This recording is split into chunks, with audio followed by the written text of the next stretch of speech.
Welcome to Strange Familiars and Monster Fuzz. yeah. That's our podcast. Wait, what? Fuzzy Familiars once again for Christmas. Feliz Yeah. Navidad. Merry Christmas, fellers. You're in your Christmas sweaters.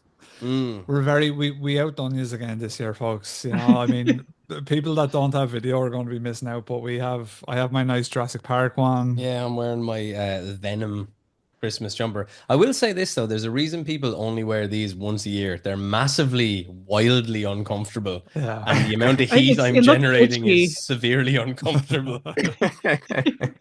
And I'm drinking port, and Eamon's also on the Yeah. port. We've had mulled wine, but we're on to port for now. Do you guys drink much over Christmas? I don't know if you guys are drinkers. I don't know if we've had that I conversation. I'm a hard cider guy. Yeah. Um, but I'm very much a lightweight for a big fella. I'm a Mhm. cheap date. I'll tell you that.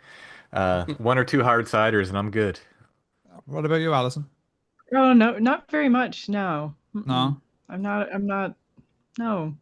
Even over Christmas, you wouldn't be tempted, no, because it's very much like in Ireland, it's very much intertwined with our cultures. Like, as a matter of fact, people that wouldn't drink year round would definitely drink at Christmas. Mm. Sometimes, I mean, I think there have been years when Tim has told me that I should not do because I think it just kind of exacerbates Hmm. some bad habits. So I Allison think it's and Allison and Jin got a little too friendly over the pandemic. Gin, they call Mother's Ruin, you know. That's the name on it. Have you ever heard that? what is No. it called? Mother's Ruin. Yeah, Mother's Mm. Ruin. Yeah, it used to be a thing where they used to say that it was like the housewives drink, where basically like gin would put you in a really bad depression if you drank it. And I can testify to that. I found gin to be a very downer type of drink. Yeah, I'm It kind of is, but like for like the 5 minutes that you feel good, it's really good. Yeah, that's true. Yeah. I don't know, man. I like my body adapts really well to alcohol. Like it's we get on great. I'm like kind of like Snow White, you know, when she sings like, "Oh, the blue tips." I'm like that, but with whiskey and Guinness and stuff. Like it works great. Is it just maybe your bones are hollow and just you have so like so much That's I it. think extra I think height it's that actually you could called. fill up I with think alcohol. I think it's called hereditary alcoholism. Yeah, but hard cider's definitely a good choice. Yeah, it is, I it like is. This I time like of a year as cider. well. That's great. Yeah, yeah, for sure. Well, tonight we're going to be talking about the weird lights of Christmas, which I wanted to call the strange. Always want to use the term strange, but as the title of my podcast is Strange Familiars, I feel like I'm doing double duty then if I call it. So we're going to call it the weird lights of Christmas. And these are not coming from the drones in New Jersey. No. Yeah, Oh, We, okay. we okay. we should talk about these after all this, by the way. Yeah. This should be our special There is a little- sighting in our county. Yeah, I Really? believe it. I Yeah. believe it. we just did like we just recorded before this, but we spent a lot of time trying to figure out like you were like, okay, Yeah. so it's five or six possible things, blah blah blah. I think where I'm landing on it now, without giving away everything, is I think there's actual UAPs, and I think they're trying to bombard us with stuff so we don't see the actual UAPs for some reason. Mm. And I don't know why I think that because they've also released UAP footage, so maybe it doesn't stand to reason.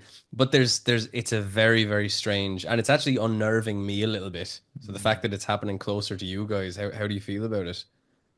You know, not to be a conspiracy guy, but my mind always goes to the government Right. and that this is a They're already enacting like potential new laws for. yeah. Ah, Yeah, this is a way to get people up in arms, and then they can pass a new homeland security thing, and yeah. put in some more restrictions or whatever. That I hate to be a conspiracy guy, but that's kind of No, where but my I think mind. there's something there. I mean, my initial reactions were this is part of like the whole UAP and the kind of slow steps towards disclosure have spoken to me that this is a possible kind of project Bluebeam that's starting to unravel slowly. And then when this starts happening as well, I know like the closer you look at the drones, the less they look like actual UAPs. You know, they look like pretty Mhm. highly lit drones. But yeah, it all seems, to your point, a way of kind of enforcing maybe some more Orwellian type rules that'll. We'll tackle that at the end of the Mm. episode for sure. That has to be done. It's a must. Tim, before we get into it, I'd like to say as well, fair play on the notes. They're really good. Mm. Whether we'll be able to follow them in our drunken stupor, who knows? But we'll give it our best shot. If things go awry, awry whiskey. If things go awry, Allison and I can Yeah. take over. Yeah, you just can It's okay. babysit us. We're gonna do a lovely rendition of Christmas in Killarney later, though. We'll make Oh, up for good, everything. good, good. You can't do it sober. You can't. It's impossible. So, what do Christmas lights look like in Ireland? Like here, they're ubiquitous. You know, the people have them all over their houses, their trees, everything. You do the same over there? Yes. So I think we have in modern years probably I would say that we've taken a lot from the American kind of culture side of things when it comes to both Christmas and Halloween. And we've definitely talked about it on our Halloween episodes together before, where a lot of the sort of more, let's call it hallmarky side of these things has Mhm. definitely been absorbed by our culture. Like when I growing up as like a young kid, like me and Eamon grew up in basically the 90s, like late 80s, but mainly the 90s was when we would have been kids. And I don't remember half of the sort of stuff that there is now. Nowadays, like I drove past the house up in your street today when I was going up to get you, and they had Oh, like that one with cool Santa in his stuff. helicopter. Yeah, that Yeah, really yeah, cool yeah. stuff out the front. And I like all that. Mm. I think it's really cool. I think it draws people in, it gets them into the festive spirit. Maybe you could say it's over the top. There is a guy in Wexford who has like an That's insane toward amount. Ross Lair, isn't it? Yeah, he Yeah, has yeah. an insane amount of Christmas lights, and every year for the whole town, it's like the start of Christmas when Mm. he turns these lights on, and he's been doing it for like 20 years. So I think over the years, and especially in more recent years, we've definitely gotten more into like doing the garden up, getting, and same for Halloween. Like people Yeah. are starting to put decorations in the garden and stuff like that. People didn't really do that when we were kids. No, no, not when we were kids. It's a really like it's a really fun thing. I was visiting my parents last weekend, and when I got there, they were looking after my nieces and my slightly older niece. She's going to be 6 in January. She just wanted to go around the street and look at the various Mm. decorations and stuff. Yeah, So, yeah. as Rob was saying, there's a person on my street. It's a really, really good setup. So they have an inflatable helicopter with Santa in the helicopter, which kind of goes against, I guess, the canon, but we'll allow it. But it's He's not it's a Amish. really He's allowed to spectacular. update. Sorry? I said he's not Amish. He's allowed to update. That's Yeah, true. yeah, Yeah, true. that's true. Change with the times. He's like, if they have UAP in New Jersey, I'm getting a helicopter this year. Stepping back to Uh, Halloween, did the 9 foot skeletons make an appearance there yet? we don't. No. I don't think we can buy the 9 foot skeletons. We get kind of wrathy, so Mm. they're not quite 9 feet. But if you hang them right, their sort of cloaks will make them Hmm. look like they're quite tall. Mm. How's about you guys? Because Like, is it a big show for you guys? uh, well, real quick, the people have taken those 9 foot skeletons. They just leave them up for every holiday now. They just dress them for Christmas. They'll put a Santa hat on them. That's kind of awesome. Santa Yeah. skeletons. Oh, yeah, it's Cool, cool. Krampusnacht. Uh, That's cool. as far as us decorating, well, again, Allison's a Grinch, so I like so we will put out a Yule goat, which is a Scandinavian thing, and I like the tradition from Emmett Otter's Jug Band Christmas. You ever watch that? No, no. Oh, you gotta look it up. It's a Jim Henson thing, but it's Oh, cool. fantastic. Right. Fantastic. The songs are great in it. Mhm. Anyway, in there, they cut a Christmas branch because they said they could never bear to kill a tree, cut down a Oh, tree. So okay. they just cut a branch and they Right. decorate one branch. So I kind of like that tradition. So I took Yeah. that from there. Yeah, So I go it's out in the it's woods and I'll cut a Christmas branch. That's cool. that's nice. Yeah, it's Yeah. funny. That's been a point of contention in my house because I love like a real Christmas tree. Hmm. But I also appreciate the fact that you're basically killing a tree, Mhm. for no real reason. And my wife is very much like, no, no, let's just get a fake tree. So we had to I was like, well, look, I don't mind if you want to get a fake tree, we can. But there's something that's very nice. We always had a real tree as when we were kids. I don't even think you got fake trees in Ireland till No, like no. 1996 or Oh, something. yeah, no, we all had real Yeah, we all trees. had real Yeah, trees. yeah. But there's a nice smell of the pine and everything. But I do think, yeah, to your point, either a small tree, which is like a branch that looks like it, you can just put a few lights around it or whatever, Mhm. or just a fake tree is probably more righteous. Hmm. Yeah, I enjoy it. I love the Christmas. Christmas is my favorite holiday. And it's not Yeah. Alice. It's not Oh, Alice. It's mine. I absolutely love it. And I love it because people think like Halloween's the spooky time, but really it continues right on through winter. Yeah. yeah, Yeah. As we will see yeah. tonight. This is the thing. Your notes are very cool for this episode. Actually, I'm very excited to get into 'em. So Christmas has long been associated with lights, from modern projectors to the tangled strands of wired lights with which we all grew up. Christmas trees are almost always lit up in some manner. Often candles are placed in windows of homes during the Yuletide season. As a child, I always loved that look. I don't know if do you get that there too, where people put the candles in the windows? Yeah, Yeah. we Yeah. would Yeah. say yeah that and like the nativity scene in Yeah. Yeah. Windows. You see very common. Yeah, for sure. And I remember pestering my parents to put the electric candles in the windows. Hmm. They did it 1 or 2 years, and recently Octavian told Hmm. me that every time he saw them candles in any windows in any houses, for some reason when he was a kid, he thought the house was haunted if they had the candles Oh, on. So that's yeah. I get that. Yeah, Like Yeah, an yeah, SOS classic. kind of a thing? yeah. I have Like no it's a clue. help, a cry for help? I think he just thought it looked spooky or something. Maybe Yeah, that's why I always liked him. Maybe he put his thumb on the reason there. I don't know. yeah, There maybe. is something about actual wax candles. There's a bar in Dublin. If you guys ever come over, we'll bring you there. It's kind of hidden away. It's hard to find, but there's no natural light. They only have these big candles on the tables, and it's Oh like wow. it's a really fun.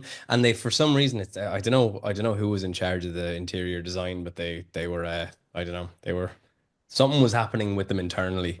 But they hang up like underwear is hung up everywhere and there's just these wax candles everywhere, but it's got a kind of a nice spooky vibe, but also everyone the spirits are the ones behind the bar that you have to worry about more so than the Have to tie my hair back when there's open flames. yes, yes, it's a fire hazard, like, to be fair.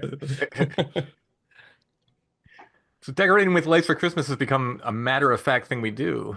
But do these practices have stranger origins? The following Mm. article appeared in the Sentinel from Carlisle, Pennsylvania, December 23rd, 1927, but it was published in several other papers throughout the United States. It's called Christmas, the Festival of Candles. Okay, so I'll take the first little bit on that one. Custom and tradition give to candles an intimate association with the Yuletide celebration. They are supposed to scare off the spirits of darkness. Strange beliefs that date back to the prehistoric. And this was by Rene Bach. When we decorate a Christmas tree with candles, the performance has a significance far more interesting than most people realize. For it is really a religious rite of very ancient and pagan origin, and it is meant to scare off the devils. In old days, when a priest undertook to exorcise a devil, bidding it depart from a place or from the body of a person, he did it with bell, book, and candle. The bell was supposed to frighten the evil spirit. The reading of a chapter from the Bible was abhorrent to the imp, and the consecrated candle banished him to the outer darkness, which was his proper abode. The earliest explorers who, disguised as Asiatics, ventured into the forbidden land of Tibet were greatly astonished to find the native priests or lamas performing religious ceremonials, which in some respects strikingly resembled those of the Christian church. The Buddhist altars were illuminated with candles, and bells were used to help scare the devils away. Tibet is frightfully infested with devils. But Buddhism is 400 years older than Christianity, and it is altogether likely that the use of candles and church bells for devil sacrificing purposes or devil scaring purposes dates back far into the prehistoric. Yeah, is that sacrificing or scaring? That's It's interesting. Is that? scaring. I think Sacral, they just a scaring, mistype. yeah, the A and Mistype. the C mixed Yeah, around. yeah. Interesting. You're Yes, up, Allison. the origin of ritual use. One should realize that there never has been a really new religion. New faiths have in every instance been grafted upon to old ones. Our own Bible is for the most part pre-Christian Hebrew literature. Any religion that, oh, I can't read that, I'm sorry, that calls itself new adopts and adapts for its own purpose and forms of ritual that have been long in use. Some theorize, or some theorists have tried to make out that the idea of candles in connection with religious ceremonies originated in the worship, although I'm sorry, You're all good. I have a hard It is time tricky reading. to read. Yeah. For people listening only, like the source that we're reading from is like a really old newspaper with like Yeah. faint ass lines, and I'm looking at it going, "How am I supposed to read this after a lot of know it. mulled wine?" I know. I keep blowing it up and then pulling it back and then blowing it up. Like, which is, I feel like I'm the eye doctor. Big little, big little. Although that We'll we get really there. know, all that we really know is that their ritual use dates back to a remote antiquity. They lighted the Roman altars long before Christ was born, and doubtless the shrines of Heliopolis in Babylon, where devotional worship is concerned, a special sanctity attached to them. Christmas in former times was called the Feast of Lights because of the multitudes of candles used in its celebration. At one of the Oxford colleges, a gigantic candle was burned down the 12 days of the Yuletide festival. And even nowadays, in Belgium, children carry lighted candles about with them when they sing Christmas carols in the streets. And in Wales, there's a similar custom: people going from house to house with candles stuck on pieces of wood. Yeah, I do find with the older articles as well. I think we actually may have had this on a Fuzzy Familiars maybe ages ago, where sometimes when you're reading older articles, I don't know if you guys get it on your pod, but like sometimes the English is just different. Oh yeah, And Yeah, you're yeah. and your Yeah, brain kind of scrambles when you're trying to make sense of it. As you're reading it, you're like, this doesn't make sense. yeah. Mhm. If it was nowadays, 'Cause you'd be you- like the light at Christmas be hitting different. It makes me feel a kind of way. Yeah, it makes me feel The light at Christmas is kind of sus. I'll hold space for your feelings on that. So, a converted festival. In ancient Rome, a like custom was observed in honor of Februa, the mother of Mars, after whom the second month of our year is named.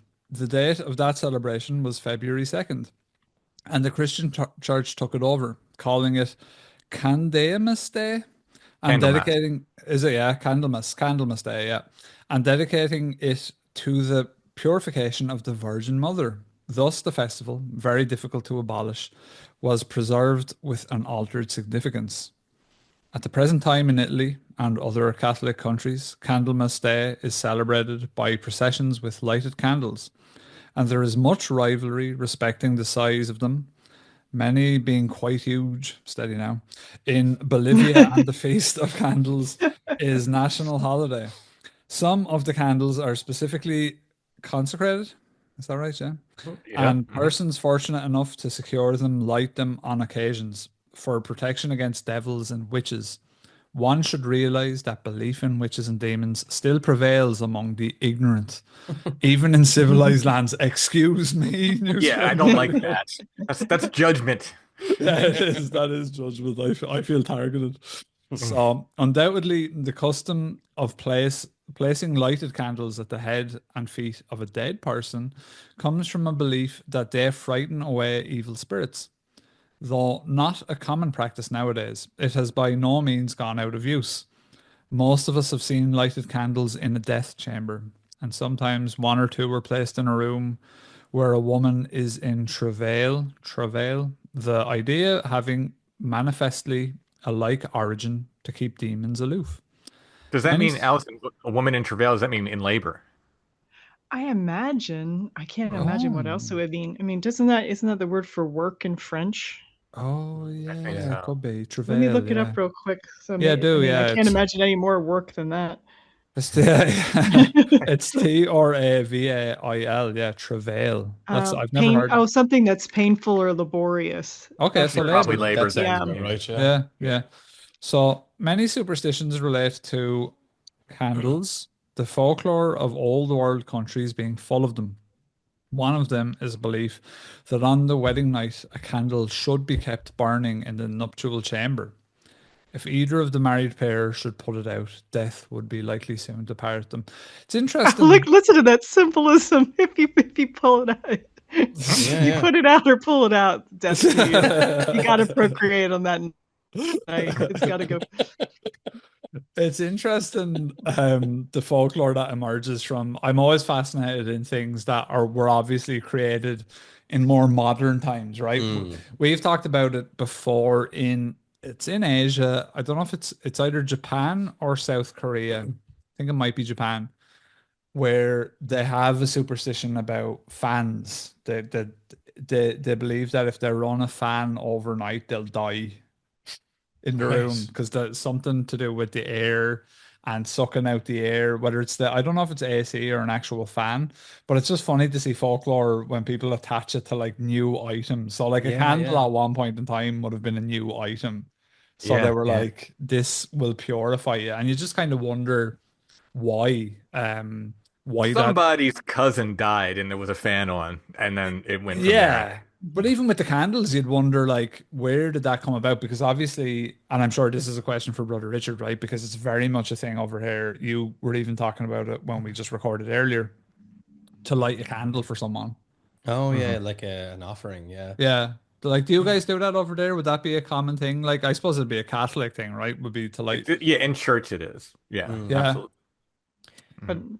not in a home, right? Not even No. like a Catholic home, would it, Tim? Well, It depends. Depends on the home. Mm. it's funny, yeah. Like my wife is quite Catholic, but she comes at it from like a Brazilian sort of Latin American style. So basically it's like all the cool parts of Catholicism that don't have the shame that the Irish bits have. So she has like this really healthy Catholicism that I Like a I was never. guilt-free Catholicism?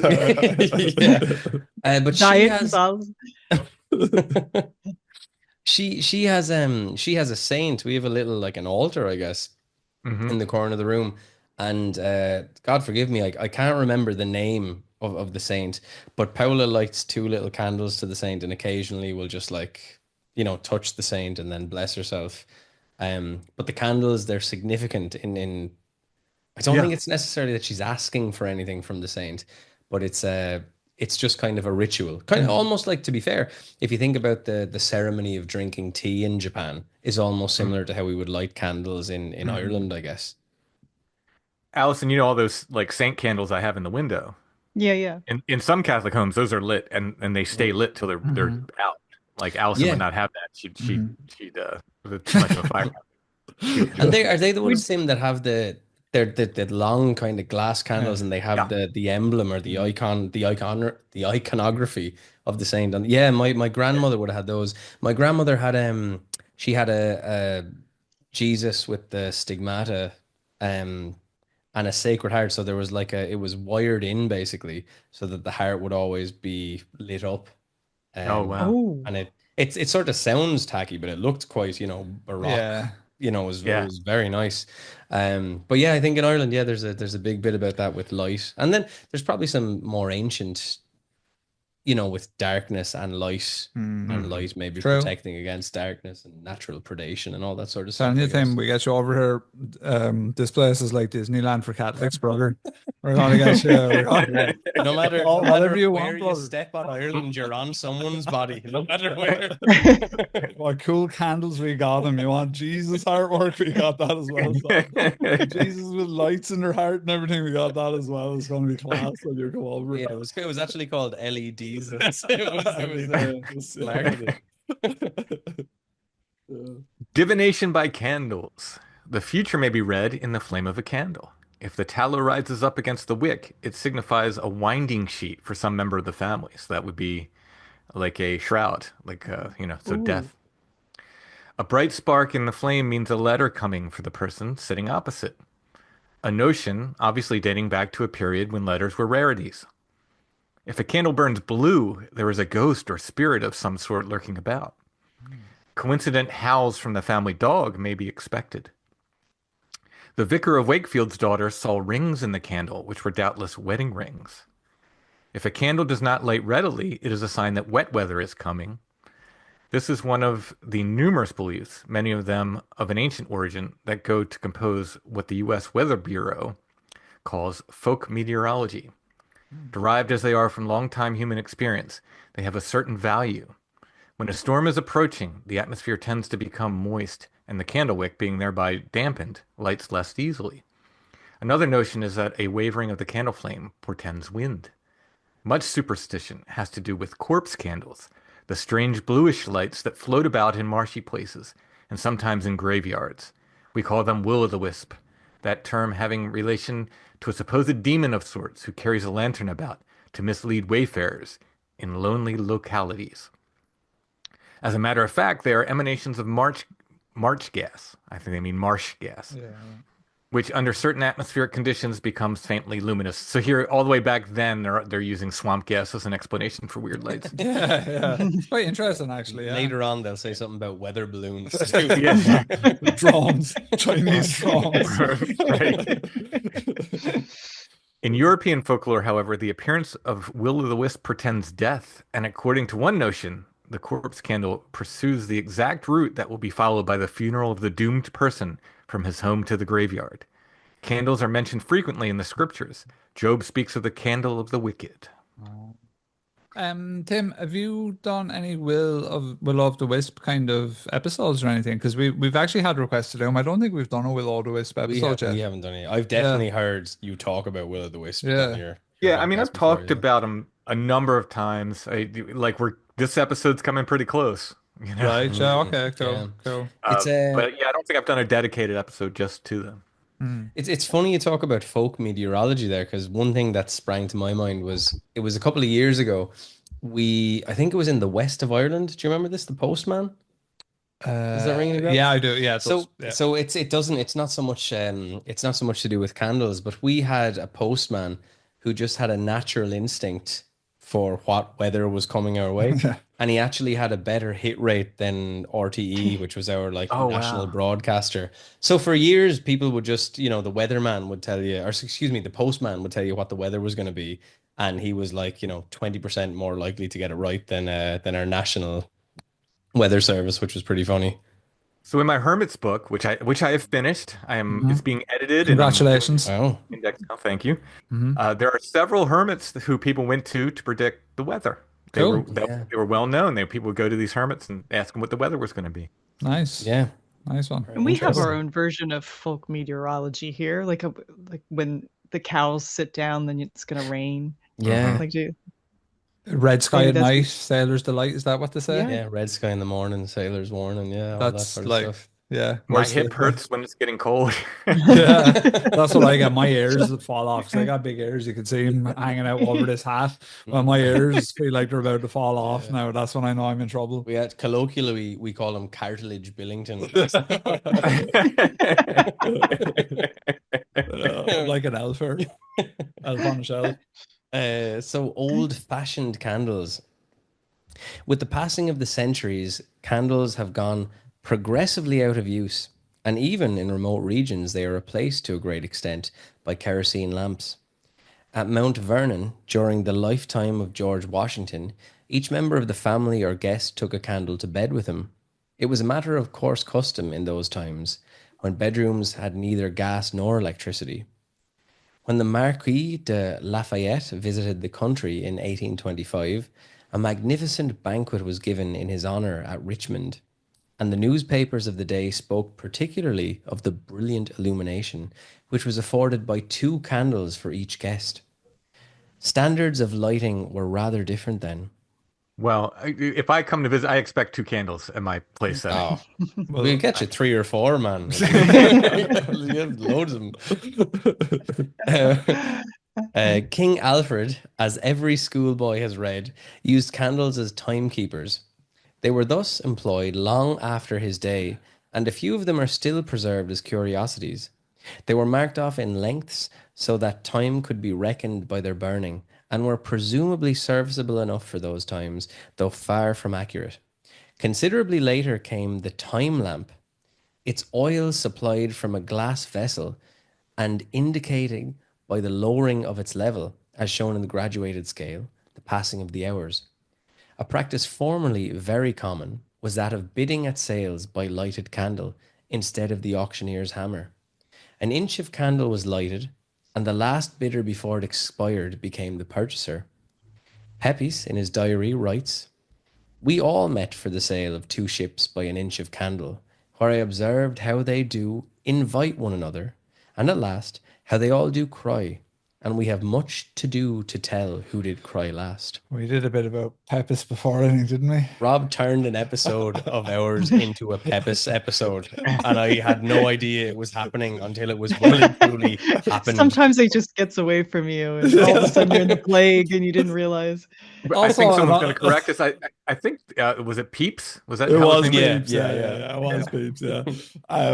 Also an observation, you're like 10 times the reader on wine than you are without wine, by the way. Yeah. Yeah. It's a calming effect. It's like My- performance enhancement. My natural state is to be. I'm like, this fella's killing it. Like, if it's a normal episode when he's sober, he's like, I'm this tripping fella's- over my tongue.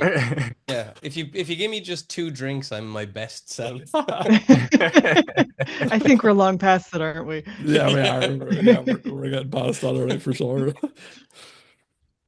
Who's up? Okay.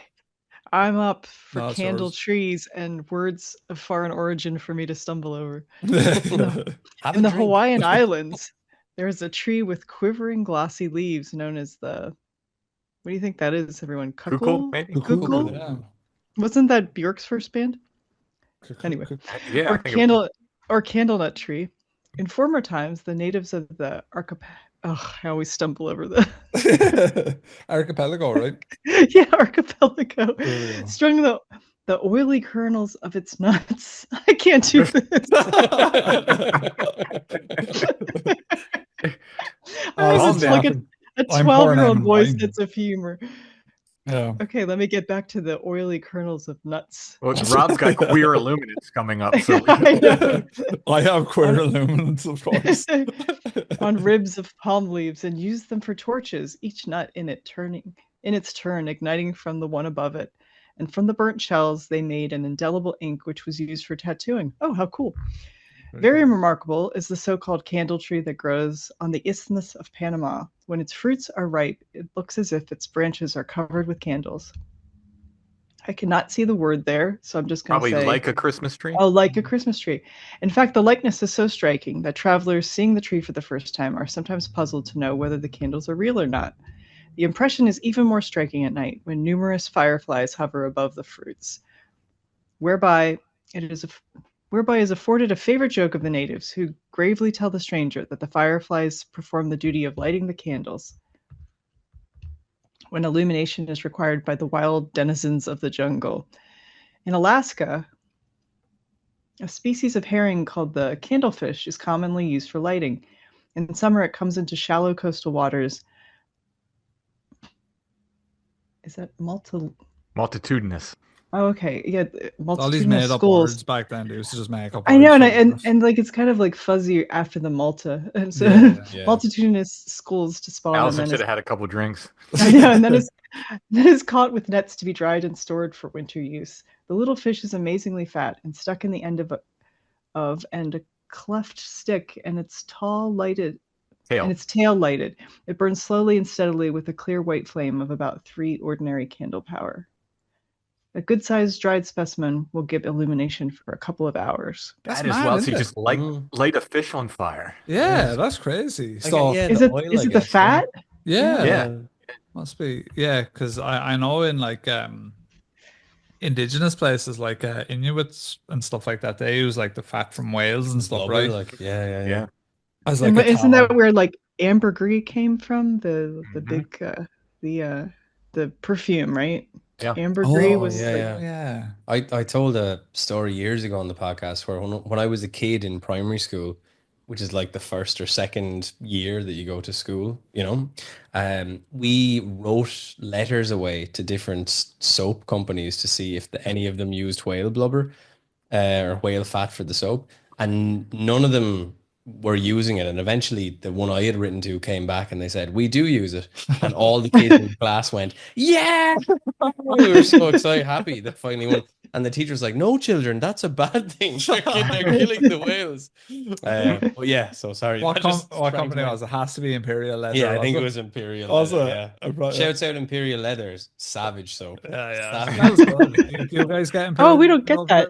No, we do not. Oh, No. you're missing out. Imagine Celtic mist on speed. Yeah. It's amazing. No, Imperial Leather is like it's very British, right? Imperial Oh Leather. yeah, that's the Is speed. is It brings you is across Celtic Greenland. Mist like Irish Spring? We That's what we don't. Yes, have. Yeah. yes, yeah. When I Okay. was in Canada, sorry, it was called. I think it was maybe it is Irish Spring, and I just called it Celtic mist. Funnily enough, we actually don't get that here. We don't No. get Irish I Spring I guess here. not. Yeah, it's They just call it spring there. yeah, Yeah. yeah.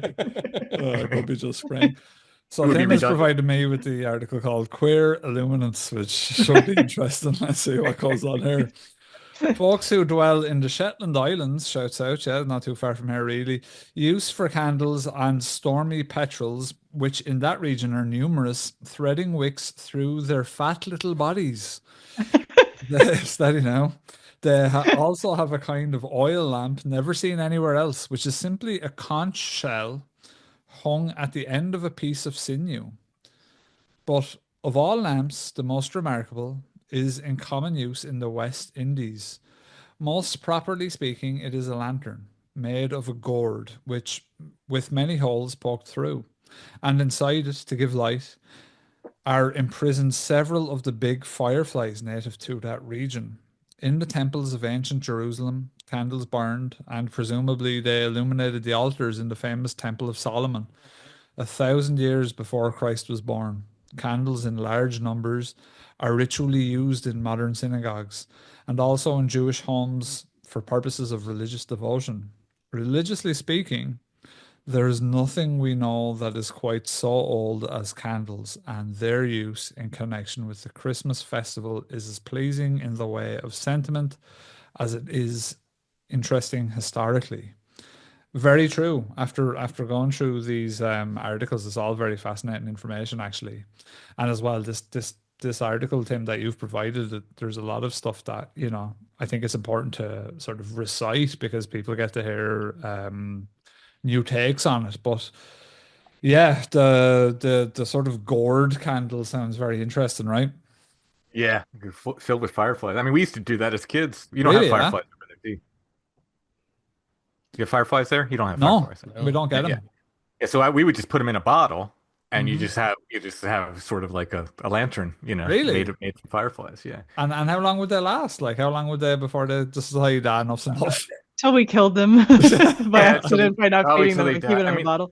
the other thing that was really gross that I would do as a kid, because I thought it looked cool, is I would smash the fireflies and then smear them through my hair so that my it would glow. Because they had that like phosphorescent, whatever is in them would Hmm. glow. You could just smear through your hair and then your hair would glow. So quite You were you an know. average Burning Man attendee before Burning Man ever existed. Yeah, With that kind of thing. That's cool, man. No, I think yeah, we didn't have anything like that, right? No, we don't have any kind of phosphorescent animals here at all, No, really, do we? no. So if you see any lights at night over here, time to get It's got spooked, to be really. fairies. Yeah, it's got to be Yeah. fairies. That would be Yeah. Will o' the Wisp One of actually. the wisp. But We have bogs. but it is Yeah. funny you say that. Yesterday, I did a hike. We have a place around Wexford called Fort Mountain, and I was making my way. Skeeter's View is the place Mm. I was going to. It's basically you can see a really nice vista of the whole town out and all the kind of rural areas of Wexford right out to the sea. But there was what was it called? Just the fairies, I There's think a was the little name. fairy path. They Yeah. make like a little fairy path, and I just sent Rob a quick Mm. picture. I was like, oh, about to get got by the fairies. Uh, But it is a funny thing because I imagine areas like that in Fort Mountain are probably steeped in a lot of folklore. well, yeah. Like even There. the rings Yeah. around Yeah. that mound they found, there's a Yeah. lot of folklore around that as Yeah, well. so Yeah. like that area is close to where me and Eamon live. It's like a 10-minute drive, just a little bit out of town. It's a nice little hike. There's not much verticality to it. It's just kind of well, a hike is probably disingenuous. It's more of a nature walk, Mm. really. But um, it has, yeah, they've found recently like really old ring fort settlements up at Yeah. the top of Cool. this hill. Like that would have been sort of the primary sort of area for civilization. And only recently they found this, like literally only I think in the last 10, 15 years maybe. So yeah, it's crazy. Like Yeah. this is places to just It walk on. does feel kind of liminal as Yeah, well. it Like does, as yeah. I was walking through and it was just kind of coming towards dusk as I was going back, and I was listening to. Did you ever listen to the podcast American Alchemy? No. It's very, I'm not smart enough to understand the mathematics and physics stuff of it, but it's basically it seems at least in certain episodes it's tying some of the UAP phenomena, spiritual stuff that another book, American Cosmic, Hmm. about the the UAP meets religious kind of Hmm. stuff. So it's very interesting, but as it starts to come into darkness and you're walking back and the whole area has this very liminal feeling, and I'm afraid of the dog man. So it started to creep me out a little bit. So I remember the story about a Christmas tree, and I know it was collected by Gerald Milnes, who I think was on the first Christmas show we ever did for Strange Familiars. Cool. And he wrote a book called Fiddle, Snakes, and Dog Days, but or rather, he did a documentary film called Fiddle, Snakes, and Dog Days, which is Hmm. pretty amazing about West Virginia folk tradition. He also wrote a book called Play the Fiddle that covered much of the same stuff. It's either in the book or the documentary, and I can't remember which. He describes this family, back in the hills of West Virginia, and the way they would celebrate Christmas every year is they would take an evergreen tree of some sort of Christmas tree. They would light it on fire and they would push it down the mountain. Oh, So you just would get this right. rolling, like flaming tree that would go down the Cool. mountain. Hmm. It's seems like such an interesting thing to me, and very, kind of pagan sounding, like this big ball of fire you're pushing down the mountain. It does. I think that's probably a really interesting part of some of the American cultures is like some of the stuff that would have come over from like early settlers, like what way they kind of changed folklore and also like what kind of folklore people picked up and ran with could have been Mhm. different to what was like widespread in say Ireland, England, Holland, all these places where people came over from. Like what people kind of thought was like, yeah, we're going to latch on to that. We think that's cool versus things that they didn't really like. But that sounds like something that, yeah, people could have ended up running with. Like, what's some of the American folklore that I think is quite cool. I don't know how recent it is, but is it Punxsutawney Phil? He's Oh close to Oh yeah. you yeah, guys, yeah. right? Well, Like that's that's Candlemas, right? That's February 2nd, right? So yeah, that's like yeah. So candles. how far back does he go? Like when did that start? Oh, we looked into that. Yeah. Oh, I'll look it up real quick, but Yeah, I do, It, yeah. it's further than you'd think, I believe. It goes Mm. back a little ways. And before they used groundhogs, they used another form of another animal, I think. another marmot or something. You know what? It comes from Germany. They used another animal in Germany. That's what it was. And when they got over here, they used groundhogs. That's what I think is so cool, like, is that Mhm. these are things that people thought were worthwhile within the community that settled in America. And then it just became this widespread, like, kind of mainstream thing because obviously there were so many people coming over. They settled in that area where Punxsutawney Phil or whatever was prior was a thing. And they were like, yeah, we'll do that. And now, like, the Punxsutawney Phil thing is like a mainstream, like, kind of a news thing. You know what I mean? As like it is a kind of a fun thing nowadays. People kind of just look at it as a sort of a funny thing, but it's steeped in folklore, you know? Well, Appalachia has these pockets, and not so much. Now in the modern world, the whole world gets smaller, but back in the day, there would be these folk music scholars from, England and Scotland and Ireland, and they would think that these tunes had been lost. They would find like Hmm. the lyrics to a ballad, and Yeah. they, oh, too bad, the tune's lost. And Hmm. then someone over time would turn up some little, Yeah. hollow in Appalachia where people were singing this, and then they'd get the tune again. They're like, Yeah. here's the tune survives. Same with the dulcimer, the lap dulcimer. They thought in Europe, they're like, oh, it's this weird medieval instrument that nobody Hmm. knows what it is Yeah. anymore. They saw it in pictures and stuff, and then they found it in Appalachia. Like people Yeah, had brought it man. with them. They were still making them and playing them.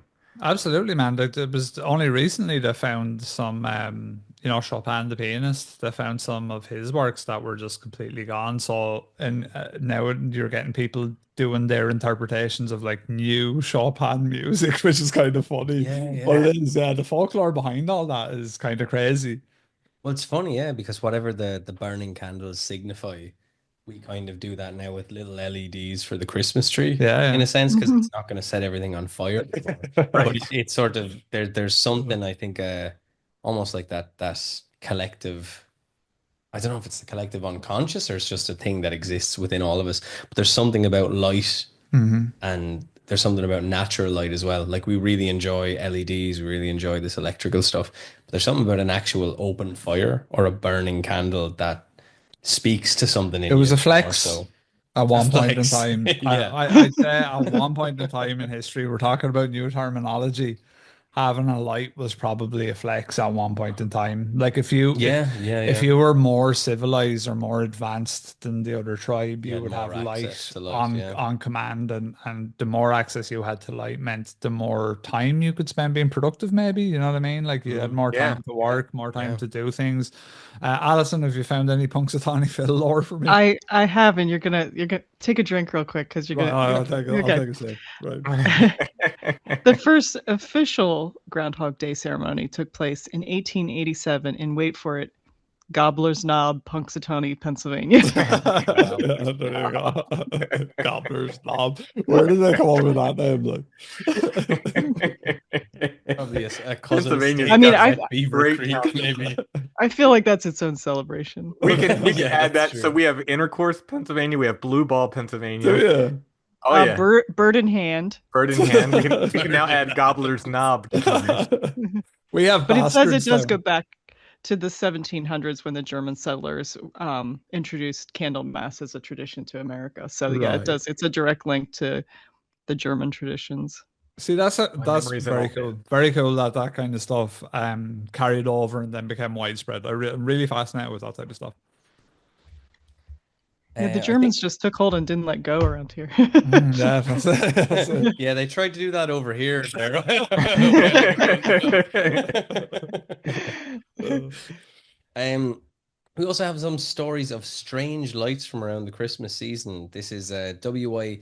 Evans Wentz collected this account in 1911. So Evans Wentz wrote The Fairy Faith in Celtic Countries, considered one of the great scholarly works on the subject of the good people, which are me and Rob, good yeah, Celtic yeah. people. Oh, we are indeed. Uh, Yeah. Pure Celt. pure Celts, yeah. Uh, some few weeks before Christmas, 1910, at midnight on a very dark night, I and another young man, who, like myself, was then about 23 years of age, were on horseback on our way home from Limerick. Uh, just so you know, that's known as one of Ireland's roughest towns, Mm. Is just it so you're really? aware. Uh, when near Listowel, we noticed a light about half a mile ahead. At first, it seemed to be no more than a light in some houses, but as we came nearer to it, and it was passing out of our direct line of vision, we saw that it was moving up and down, to and fro, diminishing to a spark, then expanding into a yellow luminous flame. Before we came to Listowel, we noticed two lights, about 100 yards to our right, resembling the light seen first. Suddenly, each of these lights expanded into the same sort of yellow luminous flame, about 6 feet high by 4 feet broad. In the midst of each flame, we saw a radiant being having human form. Presently, the lights moved towards one another and made contact, whereupon the two beings in them were seen to be walking side by side. The beings' bodies were formed of a pure, dazzling radiance, white like the radiance of the sun and much brighter than the yellow light or aura surrounding them. So dazzling was the radiance, like a halo, round their heads, that we could not distinguish the counten and oh, I'm sorry, the Countenance is. countenances of the beings. We could only distinguish the general shape of their bodies.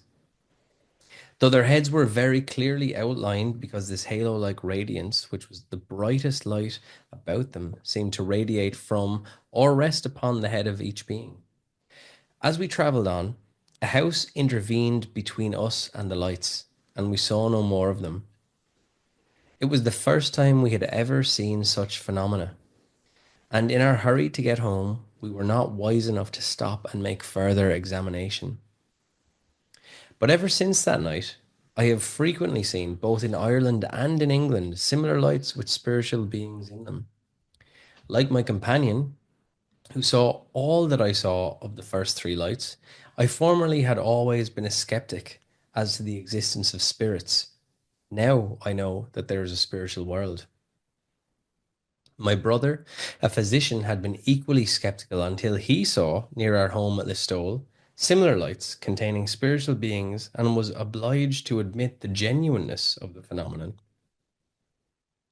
In whatever country we may be, I believe that we are forever immersed in the spiritual world, but most of us cannot perceive it on account of the unrefined nature of our physical bodies. Through meditation and psychical training, one can come to see the spiritual world and its beings. We pass into the spiritual realm at death and come back into the human world at birth. And we continue to reincarnate until we have overcome all earthly desires and mortal appetites. Then the higher life is open to our consciousness and we cease to be human. We become divine beings. Hmm. Sounds ominous. Yeah, Uh, I guess I'll see you guys all the next time around, right? It's gonna be yeah, a while. yeah, Yeah, what's our podcast gonna be called next time? yeah. That's cool though. It's pretty powerful. How Mm, So, amazing must it have been? So, I've seen what I consider weird lights in the woods, and right. I spend a number of moments each time I see them, all right, trying to figure out, is there a house back there? Is someone Mm, walking in the woods with a headlamp? Is mhm. it, et cetera, et cetera. Back then, when you saw those lights, it must have been like the impact must have been incredible. yeah. Because right away Mm. you're going, what could it be? If it's not a candle in somebody's house or somebody walking with a lantern, what else could it be? They didn't have airplanes flying around or, drones, Yeah. et cetera. It must have Yeah, been amazing. yeah, it's a good observation because nowadays your brain by default almost goes to, oh, it's some kind of technology, right? You Yeah, go, yeah.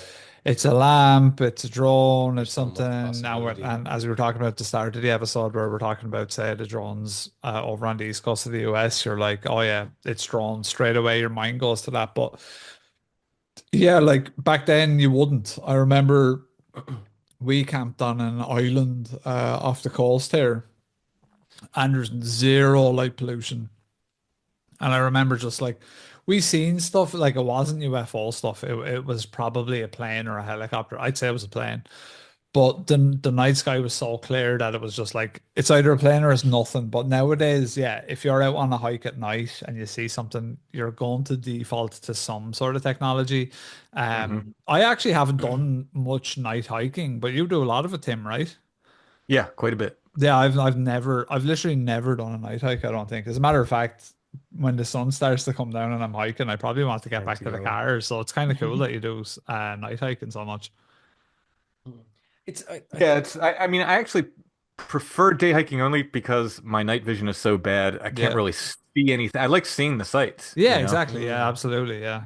So I, what I what prefer day hiking for that reason. But yeah, I like a good night hike too. Hmm. yeah, it's what I find really interesting about this is the year it's set in Ireland. It's in Limerick and Listowel, so you're kind of going towards the west of Ireland. Um, but it was interesting to see that they kind of, I suppose, were influenced into thinking about reincarnation rather than death in Hmm. life. Um, and it's funny because that kind of links in with that idea of the revolution of the sun, or our revolution around the sun, rather. Um, which I didn't think you'd see many texts like that at that time. Yeah, right. Kind of Yeah, that talked about. seems kind of progressive, in a sense. Mm. Absolutely, Or yeah. blasphemous, whatever your Or take is. yeah, heretical text. It's a but it's really interesting. I think for me at least, I've always been influenced by sort of some of the Buddhist ideology and the idea Mhm. of rebirth and reincarnation. It's made sense to me. Not to say Mm. that it's correct, but it makes some sort of sense to me. No, I mean, as someone who loves nature and you look at nature, I mean, what does it tell you? You know, Mm. Mm. reincarnation, everything, new life grows from dead things Yeah. constantly. Yeah, Like, Yeah. and if you've ever spent much time like reading various near-death experiences, hmm it's I mean, even if whatever way you land on, there's certainly a nice feeling of something else that is benevolent that yeah. I think this speaks to, which is pretty good. You're you've got some Welsh stuff going up, Tim, and I'm not envious of you having to pronounce some of this stuff, Yeah, but I'm I apologizing straight away.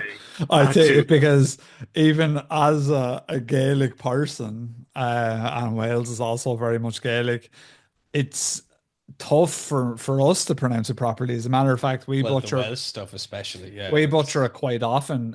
There are similarities, like my girlfriend is fluent in Irish and she speaks it on a daily basis, but the differences between Welsh and Irish are quite big. But there are some similarities. But one of the big ones is you would see this word here, Egrin lights, and you would say it as Egrin lights, right? But Mhm. I'm fairly sure in Welsh it would be egg run lights. I think the Y is a U in Welsh, which Okay. is quite sort of a weird one, but I think it is egg run lights. So just a heads up. All right. Yeah, just a Yeah. heads up about the Just Welsh. apologize, just a I blanket will apology. apologize again anyway. I tried to do some phonetic pronunciations for myself, and I'll do my best. Yeah, I'll do yeah, my give it best. a I apologize to any Welsh listeners. It's not go. out of disrespect. It's out of ignorance. Yeah. Yeah, another series of weird lights, which became known as the Egrin lights, started just before Christmas, 1904, in Wales. These lights began with Mary Jones, a revivalist. This article from the Daily Mirror, February 10th, 1905, details the beginning of this flap. So before I start, Jones is very much like Murphy. So Murphy is every Irish person. It's the most common surname in Jones Ireland, is isn't it? every Welsh person. It's a very common name in Wales. Welsh seer and her star, peasant woman about whom shines a mysterious radiance. Many witnesses, whole district converted by her marvelous powers.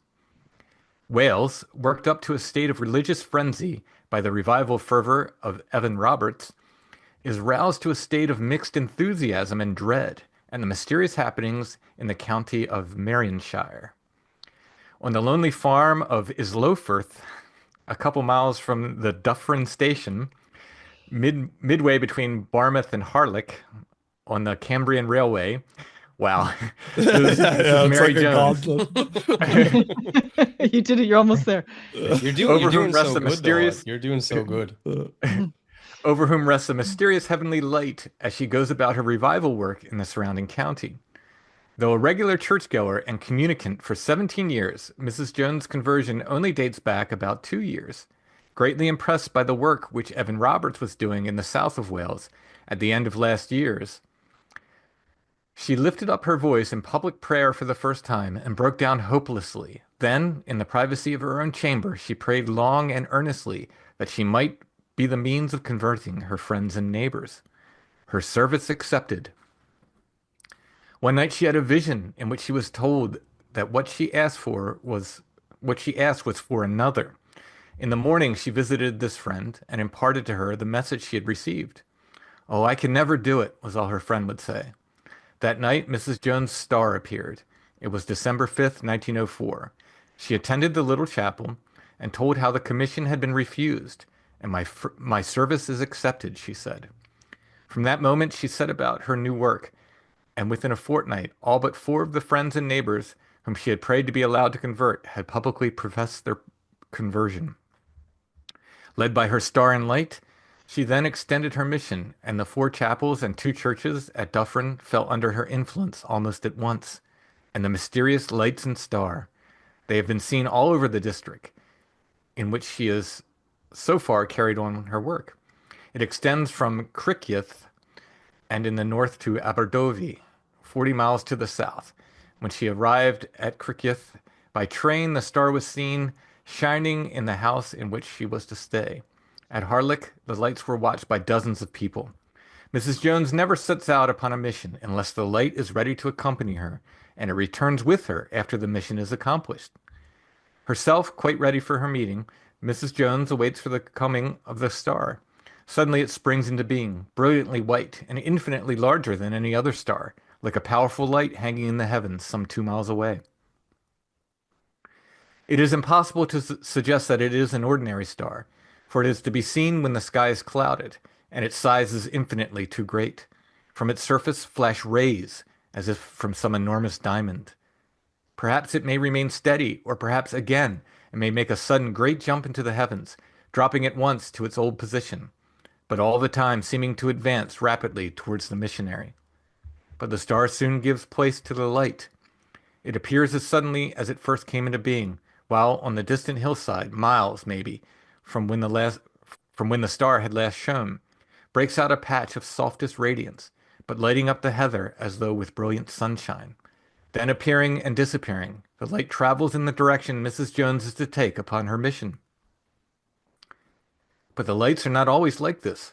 Occasionally they take the form of brilliant beams of light flashing from hill to hill across the road before, illuminating every detail of the path on which they strike with the clearness of a searchlight. At other times the light will appear as a blood-red lamp upon the path before her, and the woman herself. There is nothing about her to attract attention. For 38 years she resided in the district unnoticed. Her attainments are most ordinary, and her education is that of her class, the peasant class. As already stated, the mysterious manifestations have been seen by numberless persons, among them several clergymen, professional men, and journalists. Here are some of the representative names. The Reverend Roger Williams, pastor of the Congregational Church at Dufferin. Mr. Beriah Evans, a well-known journalist and correspondent of the Yorkshire Post. The Reverend Llewellyn Morgan of Harlech. He was one of a crowd of several dozens of persons who watched the lights at Harlech. Mr. Evans Thomas, a solicitor of Machynlleth. With a number of others, he accompanied Mrs. Jones to a meeting at Aberdovey. These were ready to testify, and they have already done so, of what they have seen. In each case, their evidence, though taken separately, corresponds with that of each of them and of Mrs. Jones herself. The Very good. Guardian, the Guardian printed more about the lights on Valentine's Day of 1905. Alison will take that, but we had my good friend Fredwin lived in Machynlleth. That's Oh, why I really? know how to say that one. Yeah. Yeah, that's so cool. Like I've said it before on our podcast, but Wales is like my favorite place. And I think Tim, if you went to Wales, North Wales in particular, I think you'd really dig it. So Tolkien-esque.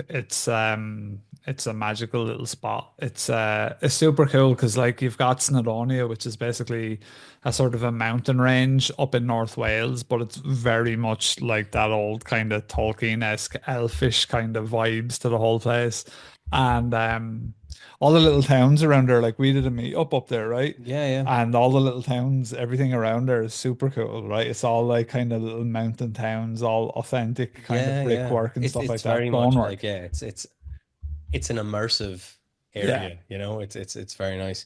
I'm really taken by this story as well. Mm. I don't know. It's just amazing that the Yeah. fact that so many people are kind of going, "Oh yeah, we saw it." Reverence and people, and at that time, what is this, 19? Oh, Like, yeah, 5. 1905. Like that they would have been people in such power Yeah, yeah. back then. And to talk about a woman who was of a lower class and I mean, it says here that she's a relatively recent convert as well, right? I guess she got serious about it. You know, she Yeah, said, that yeah, there's yeah, like, something. Yeah, that's it. Publicly professed their conversion. mhm. So yeah, I'm not sure the time frames, but it's incredible because it's almost like Christ-like in that, you know, someone who's born, who has this access to this, you know, I don't know, cosmic wisdom or something, or cosmic, there's something here. It reminds me a bit of, so we did an episode on the hermit Kelpius outside of Philadelphia, who was born in Transylvania, came through Germany, and then ended up in Pennsylvania and established sort of a group, a religious group there. But there was these miracles popping up around these guys, like that, you know, like this. It very much kind of reminds me of that, these sort of you know, these incredible events. You know, I covered a lot of them from the Catholic angle in the Flower Path, but Mhm. they happened outside too. You know, Wales was Protestant for sure. Yeah, Yeah, yeah, yeah. yeah. Absolutely. Yeah. Absolutely. Yeah, yeah, the Reverend Roger Williams. Yeah, we don't have Yeah. reverence in Catholicism. It's a really fascinating story. Yeah. Yeah. Wales is a cool spot for sure for all that. Alison, what's up next? So this is Okay. from The Guardian on Valentine's Day, 1905. Go ahead, Alison. While everybody speaks of Mrs. Mary Jones with great respect, a good many of her neighbors smile when the lights are mentioned. They have not seen them. They are always sweeping the heavens with their eyes. One man saw two arc-like lights one night when they were neither stars nor lamplights, but may, he thinks, have been produced in some oblique way by the rays of the moon. At the same time, he noticed as he walked along that the air contained quite a succession of hot currents, which gave an odor as of the earth after a summer shower. This was at midnight in January. I have often, Mrs. Jones, driving to revival meetings, said this man, but I have never seen any lights attending her, except the lights of her trap. A woman who thoroughly believes in the lights says she saw a large star one evening as she was going into chapel, nearly as big as the moon, well, not quite so big, and of a bluish color. It had disappeared when she came out of chapel 2 hours later. The woman's husband saw a much stranger thing one night. There was a great light in the sky, and in front of it there were two legs, as of a man, but nothing more. At the revival meeting that night, he and his friends prayed for a notorious local drunkard by his name, and as they were praying, the drunkard walked in and gave himself to Christ. Another states as follows: the lights generally come when it is time for Mrs. Jones to dress for her meeting. One night, two girls drove her home from Harlech in their father's trap, and they had the lights not only all the way to Aragon, but back again to their own house in Harlech. Though I was not fortunate enough to meet anyone besides Mrs. Jones who had seen the lights, I talked with many who knew others who had. One well-known resident was described as having been a different man ever since he had beheld the signs, and a London minister was said to have been so affected by the sight that he had afterwards been in bed for a fortnight. Taking the existence of the lights to be admitted, and there seems to be abundant evidence, it may be hoped that some competent inquiry will be directed as to their cause. Has the St. Tudwell Lighthouse on the other side of Tremodoc Bay anything to do with them, or have any experiments in the atmosphere been undertaken within the last 2 months, which might have some unlooked-for results, perhaps at a distance? As against the purely physical character of the lights, they are said to be at the same time visible to some and invisible to others. That's an interesting note. Yeah, that Visible last sign. part especially, yeah, for Yeah. sure. I think we Also, stayed the at part with the Tremadog. two legs. Yeah. Yeah, Yeah. the two Oh, yeah. legs part is definitely, yeah. I was thinking, like, what were they meaning by that? Yeah, because yeah, I think we stayed in Tremadog, close enough to We it. were there, yeah. Yeah, I think Close I think enough. nowadays it's got a G at the end rather than a C. Tremadog, I think is what it is. But I've definitely stayed around that area. It's not actually there's Portmadig and there's Tremadog, and I think they're both kind of close by to each other. I might be wrong, Yeah, yeah. but yeah, they're not far from here, Yeah. really. Hmm. I do find it really interesting that bit about some people being able to observe the Yeah. lights and others not. Hmm. That's because that would negate the ideas that they've said there about a potential, Ludwell, or excuse me, Tudwell lighthouse. Hmm. If Right. if Yeah. some people can see it, unless like some people are making extremely long blinks at the time it takes the light to revolve or whatever. But Yeah, it's to it's me, it really interesting. puts it squarely in the paranormal category. Oh, Yeah, 100%, How 100%, often do yeah. we hear that? Like one person saw him, one person didn't. That's, yeah, Yeah, and we've talked about those really cool stories where they both see what we might describe as the same entity, but it presents Mhm. itself in different ways. and this is Certainly. 1905, you know. Mm. Yeah. Yeah. Exactly. They just don't have the framework, that we have, the benefit of time and all these cases collected and the internet and all we have to put it together. They just don't have the benefit of that. So they're just reporting what they saw. Do you There's think do you certain. think that do you think that it's possible that because I feel like, and when I say this, I talk about myself as well, like we're so addled with the access we have to, Hmm. let's just call it entertainment, Yeah.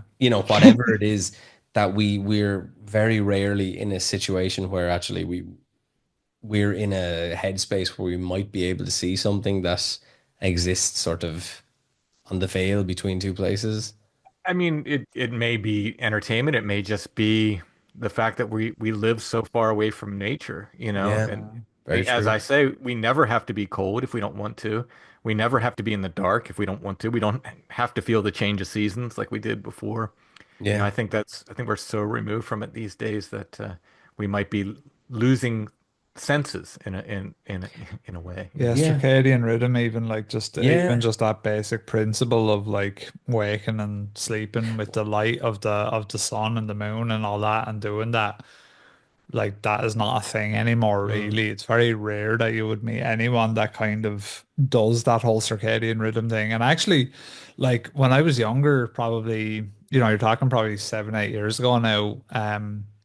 The supplement like melatonin is really good Mm. for resetting your circadian rhythm. It actually really helps with getting you back in sync. And I actually found that really helpful for me because I was Yeah. like totally like I was one of those people who would stay up till like 3 or 4 in the morning, like Hmm. on a totally unnatural sort of sleep Yeah. schedule. And I would wake up like way late in the day as well. And That's I did feel better for kind of resetting my circadian rhythm a little bit. I Yeah. will say that much, you And know. sure, everything around you is probably unnatural as Yeah. well. You know, so Staring at you're in a computer very screens all day, yeah, yeah. that kind of thing. Well, my job is literally to stare at computer screens Hmm. for 8 hours a day Yeah. and then wonder why I'm so exhausted at 5 o'clock, you know?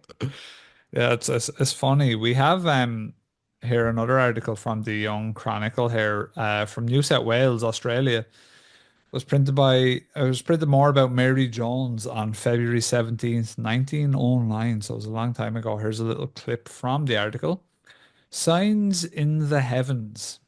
Then the signs in the heavens take the form of fire and have now a recognized significance in connection with her ministry. Go to the district and inquire. Droughrin is the next station to Barmouth, and you will find universal credence given to the existence and meaning of these manifestations. Sometimes the sign appears in the heavens above a particular house, and there Mrs. Jones will either have already secured a convert or is certain to do so. At other times, the strange light falls in a dazzling beam upon the roof of the chapel where she may be ministering, the roof standing out in vivid distinctness amidst the surrounding inky gloom of winter's night, and plainly visible to startled spectators at a distance. The light does not always appear in precisely the same form. One sees it as three bright streaks of light, each apparently a yard or so in length. To another, it is a single column of fire. To yet a third, it assumes the appearance of ball and fire, which resolves itself in the shape of a fiery hand with the index finger pointing to a particular locality, but each and all have some relation to her mission. Did you find, Tim, when you were putting these notes together, like that, I don't know whether cathartic is the right word, but did you find like with your sort of more recent experiences with lights, like did you kind of find this a bit vindicating? Is there a bit of something like that it's to it? it's certainly of great interest, Mm. and I just wish I could have seen it. I like seeing this like Mm. it because they're talking about reporters who were doubtful seeing it and people, Mm. who were just not, necessarily religious also seeing Mhm. it, It's Yeah, very, very true. interesting. Something was going on. I think we can say that. Like Yeah. what it Yeah, was, for for sure. Yeah. sure. She has no doubt as to her being guided by some supernatural power. On her way to a meeting, she will suddenly turn to a footpath or bypath, saying briefly, I am called to visit so and so. And if you ask her intimates, they will tell you that Mrs. Jones saw the light the previous evening, directing her to go there. On her way to a chapel one evening last week, she paid 2 visits and in public. Prater later in chapel, she thanked the Spirit for having guided me to the cottage of the old woman who were at close of her day, giveth herself to thee, and to the house of the afflicted widow who now casts herself on thy mercy and places herself in thy keeping. She does not care herself to speak to the strange light, but will tell you, if you are spiritually minded, you are sure to see it yourself. That's sort of Interesting. So, echoed in yeah, the modern day. Like if you believe in it, you'll see it. People have said that. If you don't, you're not going to see it. that's for sure. But I think we do find it more and more now, especially like we've been doing this pod now. We're going into our 5th year now, but it does seem like a lot of people that have never really or wouldn't be the traditional type of people to send in a story have sent in stories and have experienced things that would be described as sort of low level paranormal experiences, right? I think Mhm. you're only ever a handshake away from Yeah, a Yeah, legitimate yeah.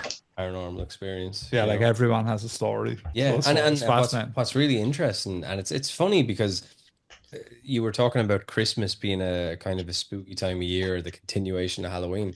But actually, a big thing about Christmas was telling each other ghost stories. Absolutely. And it Yeah. also maybe speaks to the level of maybe not ghost stories, but the level of strange occurrences or strange experiences that people would have had. So if you're doing that once a year, you don't want to hear the same story every year. So conceivably, there's so Yeah. much weird stuff going on, and that could be tricks of the light, whatever you want to say, which I don't believe this is from what I'm reading. Mm-hmm. But you would have these interesting experiences where every year you can Mm. give a fresh update, Yeah, you know? It's yeah, for sure. it's Very interesting. fascinating. Um so, Mm. the Egron lights continue to appear around Mary Jones at least until May of 1905. Some of the more interesting sightings include December 22nd in 1904, just 3 days before Christmas. Three people saw a large light south of the Egron Chapel, which appeared to have a black humanoid figure inside. The large light was surrounded by small multicolored lights scattering around it. So that's interesting. I don't know if you guys have seen much about the kind of UAP stuff in the congressional hearings, but isn't there one light and it's like a circle with a square in the middle of it that Oh, pilots have been I seeing? haven't. Yeah, I haven't been paying like real There's, close. I may be getting that back to front and maybe like a square with a circle inside, but it's basically there's something that some of the pilots have been reporting and it's like a shape within a shape. Oh wow. Hmm. And it's very strange, but it was the first thing that sprang to my mind when I saw kind of a humanoid figure inside a light. Mm. Um, January 5th, 1905, at a meeting in Pensarn, excuse me, a train driver reported seeing lights shooting out in 10 different directions and then coming together with a loud clap. On April 14th, 1905, the Daily Mirror added strange music, unknown voices, and horses refusing to move to the manifestations appearing around Mary All Jones. right. Uh, Wow. and that seems like stuff that you wouldn't be able to sort of fabricate. And this is all stuff that happens in other paranormal accounts. Horses Yes. stop; they won't go any beyond a certain point. The strange music and unknown voices. That's. Yeah, 100%. It's funny, yeah. Like, have you ever been in a room with a cat and the cat's staring at the wall, just doing something, and you can't help but get the heebie-jeebies? Like, it's Mm. Mm. the most natural response. I stayed in an Airbnb before, and when I was going to bed, like literally, there was two cats in the house, so that was fine, that it was nice. But one of them just went to the wall and just kept mewling at the wall, and I was like, this is not good. We need to leave. Um, so this brings us to the miracle of the lights of Egran. Wealth prophetess, she has a new story of the uncanny flashes. And the first one is of unearthly music. The Barmouth prophetess, Miss Mary Jones, she seems to have leveled up. The Barmouth prophetess, very good. She is attracting great congregations in Denbighshire to hear the story of the weird things she has seen and heard. At a revival demonstration in You've got the Kevon brackets. Moore, yeah, I see the brackets, the phonetics, near Ruabon, she renewed her story of the supernatural lights of Egran. A lady recently drove in a carriage to Egran Chapel, and when nearing the chapel, her horse suddenly halted and refused to budge. Simultaneously, an unknown voice was heard exclaiming, "Take off thy shoes, as the ground whereon thou standest is sacred." The lady alighted and beheld mysterious lights which traversed the earth's surface. Mrs. Jones said her assertions had been mocked, but she strenuously maintained the lights existed, even as God did.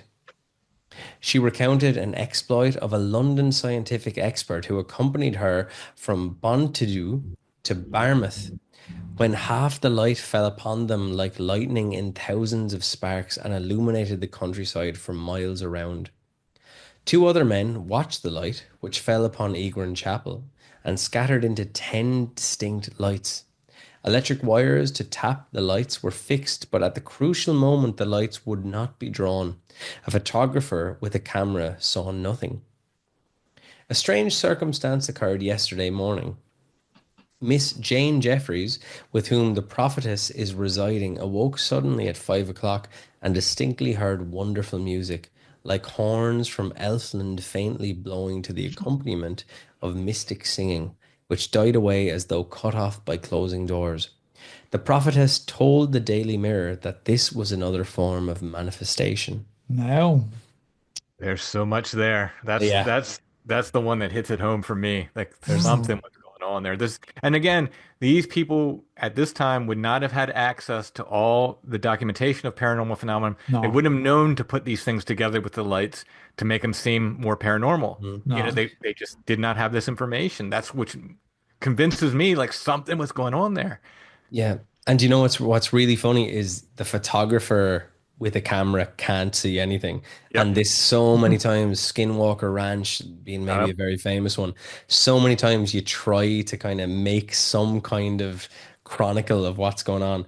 And as soon as you start to try and interact with these things, they say, no, no, no. Yeah. These are my rules. I'll Yeah, present true. myself when I know you're here to see. So it doesn't it's funny, it's almost like the anti-TikTok generation. It doesn't want it wants the experience, it wants you to have the experience, but it doesn't want you to have the clout Yeah. or it doesn't want you to chase it. True. That has been my experience and my lesson of 2024 as regards the paranormal, my current position on it, and Yeah. allow me to change. And, I will as new information comes, but my feeling is that it's very experiential. Yeah. It is meant to be experienced. It is an experience to be had. Hmm. Um, and it's not something that's easily documented for that reason. True. Uh, Alison, I'm curious to hear your opinion on all this because you're usually on the skeptical side of things. What's your take? What's your take? Well, if I heard the horns from Elfland, then I would probably.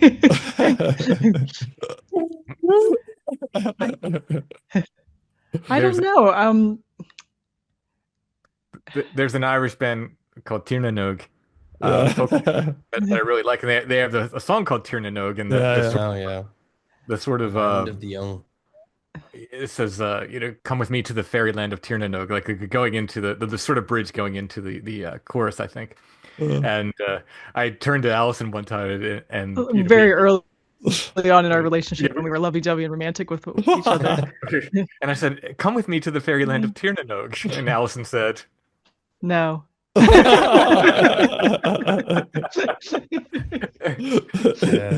You No, spot but might then I end al- up in Ireland in 2025, so who knows, you know? We may Well, not I- be able to bring it to Tiernan Oak, but we'll do our best. That'll be on our Airbnb in our Yelp review after it was not able to go to Tiernan as promised. Yeah, Do you know the story of Tiernan Oak, the famous Irish story "Well, I know the story they tell in the song, yeah. so about I don't know if Oisin it's who comes off the horse? yeah." Yeah. Yeah. So that's he lived for hundreds of years, and as soon as his feet touched the non-Tiernan Oak land, he was immediately turned into an old man. Yeah, that's the story from. If That you actually want, happened to my uncle. Yeah, Yeah, it's true. story. It's common, more True common than you story. think. It's more common than you think. If you want to go to the Irish love song about Ireland, Thin Lizzy have a great song called Rushing Dove. Oh yeah. It's the last track. Oh yeah. Yeah, do you Is know that the that? one where he says all the famous Irish poets? Yeah, Yeah, that's the that's one of exact my track. favorite Thin Lizzy. Tell me a Yeah, song from long ago. Yeah, it's a great tune. yeah. We absolutely Um, love Timothy. yeah. So with the lights, what do you reckon, Alison? I'm asking you first because you're the Oh, okay. skeptical one, so I'm going with you first. Oh, I mean, I guess I don't. Nobody wants to hear some sort of rational explanation, right? No, I'm actually curious about the logical explanation because I think at the time, my take on it is, sometimes with what I suppose you would say supernatural occurrences, you would say that they're maybe perhaps derived from whatever's going on in the zeitgeist at the time, whatever's the public sort Yeah. of general thing. So with the lights, you would think, yeah, maybe people are starting to get electricity. Maybe people are starting to get like I fancy think with if their lights. maybe my guess would be that it might be more of like a psychological phenomenon, and Right. that like Okay. you want to be a part of the person who sees the lights, and you want to be the person that sees the lights, and then Okay. maybe things that you might not have noticed previously, Hmm. just something you might have cast aside as being something ordinary, that you now frame in this way that seems more magical, which is, I think, pretty much what the paranormal is anyway. It's just reframing nature in a more magical Mm. sense. That's what and I guess, and if you're hardwired in a religious sense to have that sort of take Mm. on it, it makes sense that if you would want to be a part of that.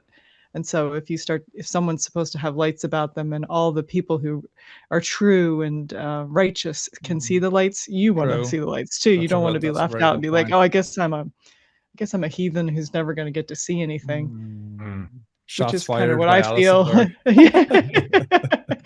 Which is my take on it. Like, oh, that I'm the heathen who will probably never get to see anything.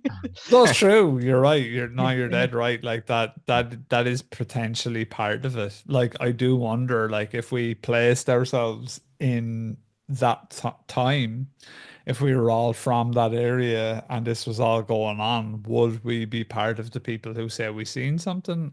Or would we be people who said we seen nothing and everyone that says they seen something is talking baloney, Mm. you know? I I don't think I know. I don't definitely would know. have been out walking around at night looking. Oh, for sure, Yeah, yeah, absolutely. for I sure. definitely Like, that's for maybe we sure. could just go walk by her house again, just out of curiosity, just see if there's anything happening. Yeah, absolutely. You'd I wonder had to what never heard extent of it. these before. I had No, never heard of these, never. Yeah, No, and no. it's I such a would cool wonder flap. Yeah. to what extent, like the people, at the time, was it better to not see the lights or to see the lights? I guess Mm. Yeah, we're seeing true. a couple of, like, she might have been a little bit of a pariah, even though the newspapers writing about her in such a way.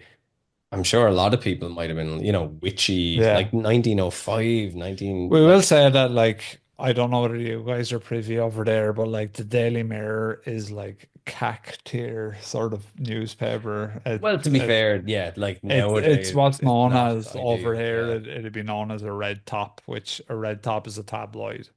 Oh, Um, okay. and you know, Well, Daily they Express type of stuff, you know. But that's they also 120 years That's ago. also So, 120 like, years ago. I'm sure the So level it of could have tabloid didn't changed because, exist. to be fair, the Daily Mail wasn't a red top, or was a No, red top no, back then, but is now isn't not a now. red Yeah, top. Yeah, yeah, yeah, yeah. yeah, yeah. there's a sort of a wiki page on the Egron lights, Right. and in that it mentions that at some point the newspapers turned against Okay. her, and their reporting on her became, much more Hostile. suspicious Yeah, and, right. and possibly negative. I couldn't find that. Hmm. I was mainly concentrating on the lights, Hmm. not, and I don't know if this just faded out, if it had a hard stop at some point, they just stopped happening. If they continued to happen for her and newspapers grew tired of reporting about it. I don't know how it sort of ended, Hmm. Yeah, for yeah. Mrs. Jones or the lights. I'm not sure how I wonder it sort it of I mean, settled. if we're going off just media, it's possible that, again, it just wasn't drawing any money, like Hmm. that, like, to your point, people got tired of the story. Um, it's a I don't know, it's a really interesting one. It's funny because like I'm definitely a bit more woo-woo than Rob is, Hmm. but I'm also have enough of my foot in reality to be like, yeah, I totally see where Alison's coming from. That makes sense. Hmm. Eamon is Tim, Rob is Allison for this. Yeah, For the well, kind of to sum it up like, in to be the fair, for strange my familiars heart is listening. in like, I believe that something weird was going on. I just don't know how to articulate it, Oh, I actually do think though, with this type of stuff where you go far enough back, I think that is a lot more intriguing for me. I think when you in modern times it's so wishy-washy. There's Mm. so many information wars. There's so much like Well, there's so much more disinformation. possibility, like, for Exactly. things There's to explode yeah, out and then be drawn yeah, back yeah, in. Hmm. That I don't think that really, like, I don't know if anything existed to create that yeah. Well, Is the vision. that moving on its own, or did you accidentally bump the skull? It's he I'm gonna bumped it. pretend I Okay. didn't Because bump it for a Christmas miracle. No, The disbeliever saw the skull move. no, nothing. No, literally nothing will beat the story when Brother Richard was on our Ah, podcast and he was telling us about exorcisms and some of the mm. wooden planks popped There's the off wooden the plank. Pick it up wall. from the floor. It's there. Like we never So, clean it. So there's the wooden so plank. some of the wooden some of the wooden planks literally popped off the wall and hit me on the head when he Yeah. was talking about exorcisms. And I was like, what in the name of the Lord is going on? I was like, That's I look funny. Well, The two of us shrieked like schoolgirls. Like it was so scary at the time. it's You'll on also video. notice they didn't pop off on my part of the wall, Oh. which may be an important factor. It's on video. yeah. Like I literally on video looking at it going like, did you just see We that? need to Or- stop the podcast. It was like short of the lights flashing, we were getting into fairly spooky territory. But Tim, you were saying that you had sort of a bit in your book about like kind of weird lights and stuff, yeah? Yeah, do we want to go into them? Yeah, for Yeah. sure, yeah. All right. All right. Yeah. So yeah, this is from my book Bigfoot in Pennsylvania. And so I was collecting all these articles that I think talk about Bigfoot. They call them wild Mhm, men back mhm, then. But I was curious as I was doing it, 'cause at the time I was doing Bigfoot in Pennsylvania, I hadn't decided to do the whole country yet, which mhm. I, like a madman, have decided to do. We'll see if I get back to it, but it's on the list of books I would like to write. It'll get Uh, there. so, but thinking I was just going to do Pennsylvania, I said, well, let me look up weird lights because I know weird lights are associated with Bigfoot. Let me see if I can find any articles of weird lights. Mhm. Found a bunch, and then when I was putting this together, I thought, well, hey, I wonder how many occurred around Christmas time. And there Mhm. was a few in there. So Oh, we can really? start with the Harrisburg Telegraph from November 29th, 1867. Go ahead, Rob. Cool, yeah. So the story is a strange light. So a mysterious light, mistaken for a burning ship, was noticed on Lake Erie, which we've actually done an episode around Lake Erie. We've talked about some of the stuff in Lake Erie a week or so ago. The light has made its appearance generally, if not always, in the fall of this year, and usually in the month of November, and almost always during or immediately after a heavy blow from the southwest. A correspondent says, I am told that this light was seen by mariners on the lake as long as 50 years ago, but I am not aware that it has ever been made the subject of philosophical speculation. The only theory that I have is that the shifting of the sands caused by the continued and heavy winds of the autumn has opened some crevices or seams in the rock at the lake bottom through which gas escapes, and that this gas, owing to some peculiar condition of the atmosphere which it comes in contact with, becomes luminous or perhaps ignited and burning with a positive flame. Yeah, we have swamp Ooh. gas again. Yeah, more swamp gas. Well, what's very fascinating is that this article is from 1867 and that they're sort of hypothesizing this idea even as far back as then, right? Because this is quite, I mean, even to sort of contemplate this idea, I suppose, is quite advanced at the time. And that they were saying that there are what are styled as gas springs in the water all along this portion of the lake shore. It's a well-known fact, and that a highly inflammable gas in large quantities exists at a comparatively shallow depth on the shore. This has been sufficiently proved by the boring of wells at different points. All right, okay, so he's saying that there's gas all up around that lake in some way And or there another. is in that area. I mean, there's tons of natural gas wells around there. Where is that lake? So it's northwest Yeah, Pennsylvania. it's the furthest tip up near the Canadian border along the lake. Well, it's on the lake, so they get a lot of lake effect snows. And right now they had like last week or the week before they had 6 feet of snow. Oh, Did they really? I didn't hear about that. Yeah, they Wow. had 6 feet of snow. So that now I don't know, would they be like at a spot where they might have been able to see the northern lights at a certain time because of their Oh, it's possible. Absolutely Mm. possible. Sure. Lake Yeah. Erie, there's a cryptid up there. We've done a cryptid episode in Lake Erie, and I just don't know Which what one? it Yeah. is. Yeah, we've like I don't know. Is it's not Ogo Pogo's up there, is it? It's a different lake.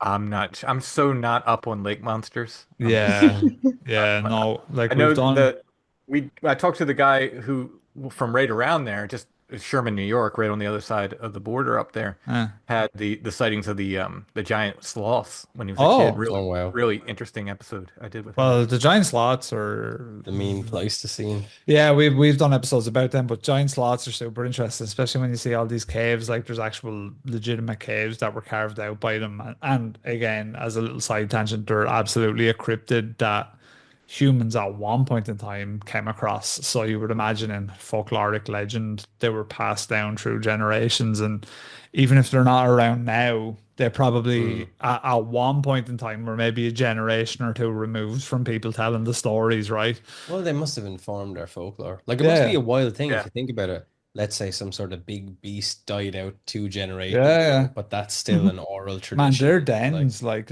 a giant sloth, like their dens are, you're talking about rooms the size it is carved out with like their big massive claws. wow. And so Mm. like you can see pictures of them, like archaeologists and stuff have found plenty of their kind of dens, I suppose you'd call them, where they carve out these Mm. holes. But like imagine as a human kind of walking into that when they're extinct even and going, what Yeah, made yeah. these things? You know what I mean? They're Yeah. that it's very fascinating stuff, yeah, And for they sure. probably leave their clothes all over the floor and everything. Yeah, they I do, mean, yeah. lots Their, the, play, their the room is PlayStation is totally still on. upended, like You know yeah. what I mean? The PlayStation's still on, you know, there's food still in the oven. Alison, there's a story from Gettysburg there, apparently. Yes, this is from February 27th, 1860. A young lady, Miss Stewart of Cumberland County, Pennsylvania, was so badly scared a few weeks ago by meeting a will-o'-wisp that she was taken ill on reaching home and in a short time afterward died from the effects of the Ooh. prostration of her nervous system, superintended by the fright. Or was she a harbinger of the war, which is about to start? Oh. Mhm. That's true. Yeah. To be Yeah. fair, dudes were fainting back then. Like, Mm. wasn't it Freud and Jung? And when Jung was like, I don't really fully agree with what you say, Freud. And then Freud just fainted immediately, which seems sort of Ah, not a really great way to respond by today's standards. he took to the bed, as He's they used like, to say. what? What? You got The the number of times vapors. Allison has made me The faint, I can't vapors. count. People used to faint, yeah, it was very dramatic back then, I think. Oh man, I wish it was still a thing. I'd be like, Yeah. oh, I find this email quite troublesome, and I could just collapse on the ground and take a few hours off. It'd be good. We have another excerpt here from the Reading Times, December 12th, Reading probably is 1881. it? Reading, It's that Reading. would be Yeah. Reading, Yeah. yeah. But also, you do read papers, so You Did you? do. you know, but The yes, double Reading, meaning. Reading seems correct. This is entitled "A Ghost Scare in Lebanon." On a lot 1 square north of the Hartman House, Lebanon, is a lot in which the ground is slow and marshy, and over this the singular spectacle of an ignis fatuus, or jack-o'-lantern, has been noticed several nights recently, causing considerable uproar. Persons passing that way have been scared badly by the strange moving light, and the place has got the reputation of being haunted. A bulletin board has been erected nearby on which is written, "Beware of ghosts." The Lebanon Daily Times says that the other night a watchman passing near the place was so frightened that his hair stood straight as the quills of a porcupine, and he declared that he heard some queer noises in the lot. On Thursday night at 11 o'clock, several ladies and gentlemen returning from a sociable noticed the strange but brilliant ignis fatuus moving about near the pavement. The heroic young men at once took to their heels and disappeared, leaving the frightened ladies to their fate. Very good. Two of them screamed at the top of their voices and fainted on the spot. Once again, There we go, a yeah. policeman came to the rescue and promptly blew his whistle, which brought along two more officers, and they succeeded in quieting the frightened females, convincing them that the light was no ghost, but only a harmless will-o'-the-wisp, and then escorted them home. Have either of you three guys, read or listened to Imminent, No. the Arizona? No. So, Lou Elizondo, I think I'm saying his second name. Luis Louis, Elizondo. yeah. So he is one of the main guys who's responsible, say, for bringing forth all these congressional hearings and everything about UAP, he talked a lot about while this was kind of taking place, there would be these lights, these small lights that would appear in his property, like literally in the house, in the sitting room, and would kind of, Mm-hmm. they seem to have some kind of agency. Um, certainly to an extent when people he would have over for barbecues and stuff, like multiple people have said they've seen this strange small light, and it kind of gets you thinking about Bigfoot and the lights that you see in the will-o'-the-wisps, and is it the same light perhaps? Because you wouldn't imagine that, like you can connect a line right now to Lou Elizondo. I'm definitely saying his name wrong. However, Louis Elizondo. Yeah. Elizondo, right? So but you can collect a line to if there was some sort of technology that would exist for surveillance that the government might use because he's about to, I don't know, he's talking about disclosing potentially, UFO Mm-hmm. stuff, yeah, sensitive information. all that sort of Yeah, stuff. yeah, yeah. But then if people are seeing this back in the 19th century, it may sort of indicate that it's not that. It's maybe Yeah. something that focuses in on you at certain times, or maybe it's focusing in on him because he's, I don't know, trying to publicize more of this stuff. It's like we're getting to a point now where like it's fairly nuts. I don't know if you read this article. I will butcher it trying to explain it, so I'll just give a little bit of a summary. Essentially, people are saying now that like science as we know it when it comes to space and how it works, Oh, I sent you this. yeah, Yeah. is just completely not right. Yeah. They're looking at, So yeah, in a really kind of sort of a dumb person's way yeah, of explaining it.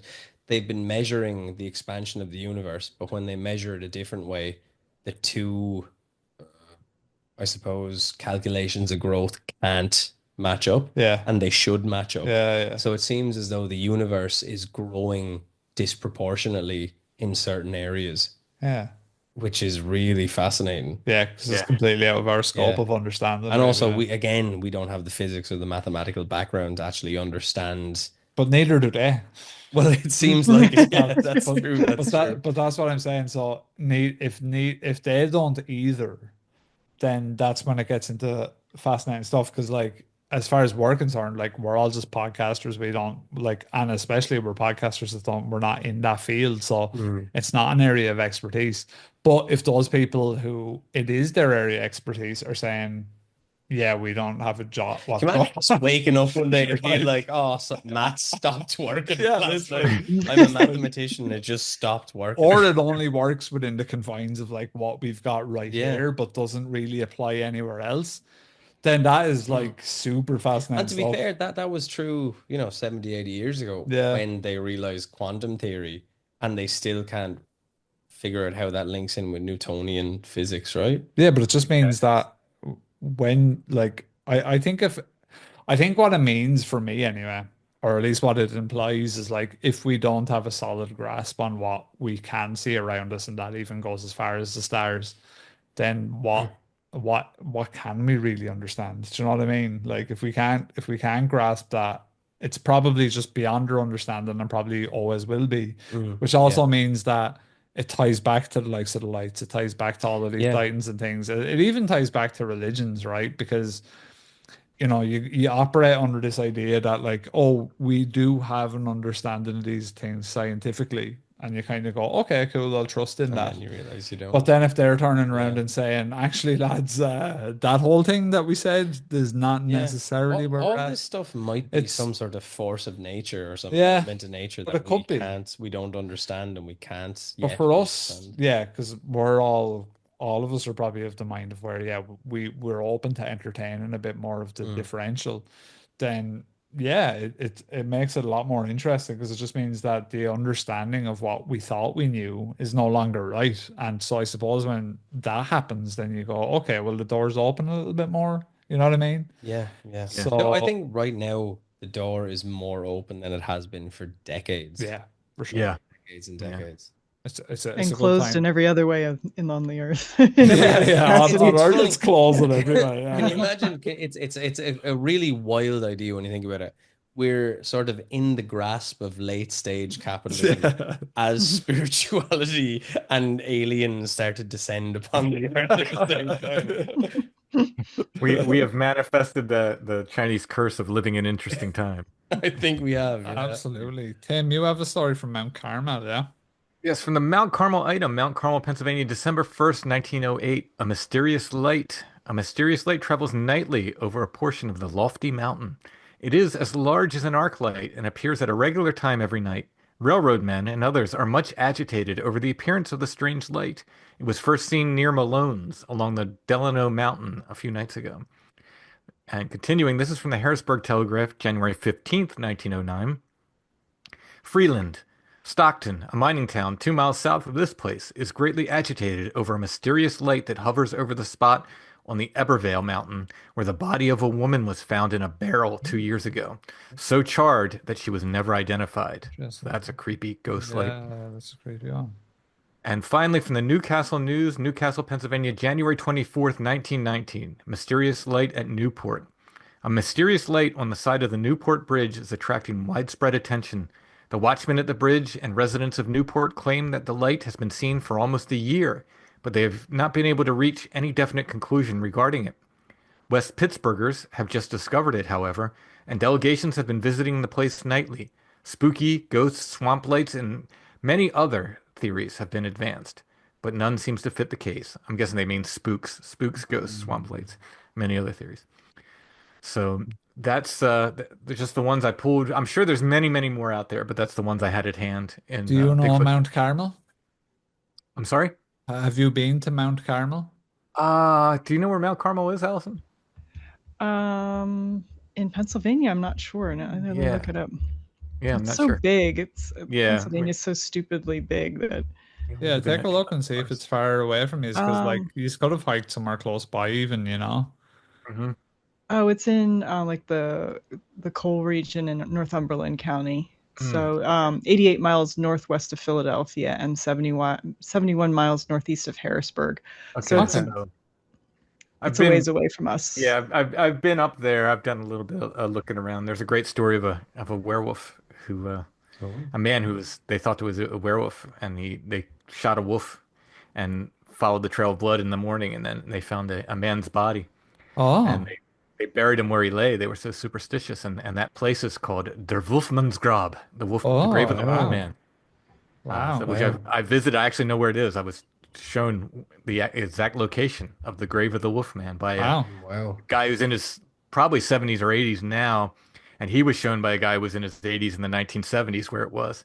So I've shown a couple people just to keep the folklore alive. Like we need to know where Ah. their Wolfman's grab is. So with Interesting. Pennsylvania, like we're kind of more ignorant to it over here, but like there's a big sort of Dutch community over there, right? Is that where it all derived from folklorically? Would it be Dutch kind of origin? Well, it's called Pennsylvania Dutch, but it's Pennsylvania German, really. German.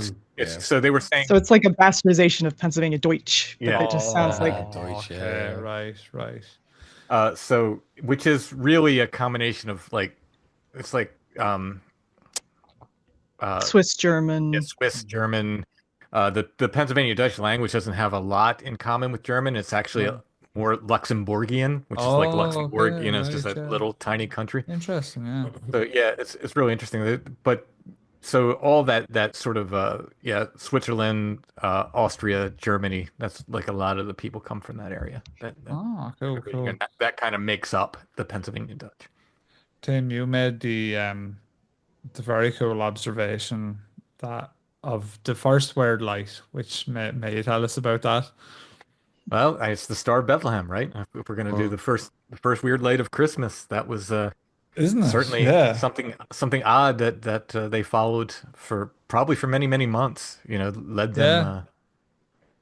Yeah, to because yeah, the that Christ. whole story that was like I don't know about you guys. I suppose you guys had it in school too. Like that the whole story of Jesus's birth and all that Mm. would have been fairly heavily focused on around Christmas time, right? Oh Yeah, yeah, well, that's yeah. that's still the nativity. Yeah. Like I was saying, this time of year I like to go to the churches, and they have various different displays of the nativity. And they oftentimes use, large kind of models of the animals and Mary and Jesus and all the rest of them. But they're quite spectacular looking. And I always find it quite a peaceful time to maybe light a candle and remember people who passed. Oh yeah. And it's a very nice. Just there's a very nice, I don't know, for me at least, and I can only speak for myself, is the only connection, the only strong connection I have, while I'm not necessarily maybe Catholic, but the only connection that I've grown up with that links me with something else is through the Catholic Church, if that makes sense. So I do, yeah, I find it's really nice there to see that.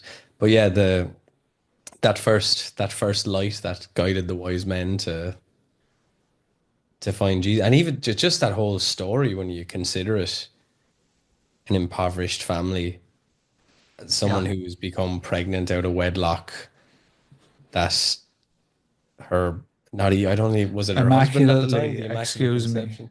Yeah, yeah, They, but sorry, yeah, the Excuse Immaculate you. Conception, excuse me. But they it's a were really interesting thing that they were set to be married. Yeah. yeah, They were betrothed, betrothed, that's it. But even the fact that he said, yeah, I'm I'm in this as well. Like it's a really magical, it's a beautiful story. For sure, Yeah. yeah. You know, the most powerful man in the world who was willing to turn the other cheek is probably something we need to hear a little bit more about now. Hmm. There you go. Yeah. And whether you make a religion out of it or not, Yeah, yeah, Yeah. it's a good absolutely. lesson, I think. Yeah. Yeah. So, what do we think about the lights in general? We're talking, I suppose we're mentioning about religion, but like I don't know whether I derive even a religious message from Yeah, them. I mean, like the Egrin lights, I mean, Hmm. that last part where they're talking about the horse stopping, the unknown Mm. voices, the weird music. I mean, people describe this around other paranormal stuff. Hmm. You hear it around like the stranger Bigfoot sightings. You hear it around, Hmm. Skinwalker Ranch and things like that. That's the thing that really took me. I said, okay, something here is going on because again, this is being reported in 1905. Hmm. They don't know, No, they don't have the documentation. no, They can't go to the library and like, let me no. look up and see what, paranormal things I can put in this report to make it, uh, you know, sound like other paranormal reports. Hmm. And, we can do that today. It's the same thing with the Wild Man reports and those, they Yeah. pick out the old papers. It's when they're talking about these things that modern Bigfoot witnesses are talking about, climbing on the roof, Mm. seeming to know what a gun is and reacting to it, these just odd little features that people would talk about later. I'm like, well, these are sort of like behaviors that they're noting hundreds of years apart. Hmm. That's what convinces me. More than anything else, I know eyewitness testimony is unreliable and blah, blah, blah. I've heard all that. But when you talk about these very specific things that are mirrored in these other reports, that's what excites me, Hmm. and that's what really excited me about the Egrint lights when it's like, okay, not only do we have lights, but now we have the unknown voices, we have the horse stopping, refusing to go any further, we have these weird music. I mean, that brings it home to me. Yeah, So, yeah, I religious think or not, I think something was going on there. yeah, flesh and blood, like Bigfoot stuff. We sort of over the years of doing research and like doing episodes, and you've done a lot yourself, Tim. But for us, it kind of seemed like early 1900s, maybe 1920s, 30s was when kind of that wave of like proper Bigfoot media started to happen, where it was like wild men out on, like it sort of kind of blew up around then, the same time as like the Mokila Membe stuff kind of blew up. It was Mm. kind of all around that time. And I think that Mm. was around the time where like newspapers became widespread. Everyone had them, Yeah. and there was also frontiers. People were still exploring areas. Like the possibility of potentially a Yeti existing was still Mhm. part of like the ideas that people had. So I think, yeah, back then, but I don't think we associated lights with any of those things. I Oh feel like, no. Yeah. Mm. no, I feel like that's all like, I don't know what the right word is, but it's like advanced theory on those ideas, right? Where it's like, yeah, it takes like a podcast like yours or whatever to maybe have like 500 episodes where you've done so many accounts, or maybe say Wes's podcast, the Sasquatch Chronicles, or any of those pods where you have so many accounts that eventually you can corroborate and kind of say, right, some people are saying that there's lights, some people are saying there's this or there's that. Like that wasn't a thing back then. So And it they does they seem cross interesting. over each other as well. Yeah, Like yeah. how many times have we heard about Bigfoot Mm, sightings and it's accompanied by lights, or that Bigfoot sightings Mhm. are in the region where you have sort of UFO sightings that people see, or stories of abductions and stuff like that. And it does seem like there's some connection here. There's Yeah. whether like maybe it's a really physical thing where there's a part of the land that makes people have these strange experiences that don't happen, which, Hmm. I'm just saying, I'm making Sure. noise with my face. But there's something that's going on in these certain areas where something just something is happening and we don't Yeah. know what it is, and we No. maybe are never going to be privileged enough to know what it is, and we can try and articulate it in whatever way we can best, but something is happening here. And Hmm. it's really interesting that if we go back 120 years, something was happening there. And I guarantee if you go back 120 years beforehand, something is happening there. Hmm. Yeah. And maybe we become much more intertwined with that something the further back we go, and it's not an external light, and maybe it's Hmm. something that internally guides us or does something like that. What is happening to Miss Mhm. Jones here, sort of, and she's sensing it. The But Egbert yeah, Lights wiki, in fact, has accounts from the 1600s that are very Right. yeah, similar from the same it's area, rather. So, Yeah. yeah, It's it, hard to it's offer like something like it's It's something just, I don't know, man. that We like a like, decent you theory know, on it. we've been doing this nearly five Yeah. years. I know Tim, you and Alison, you guys have been doing it longer.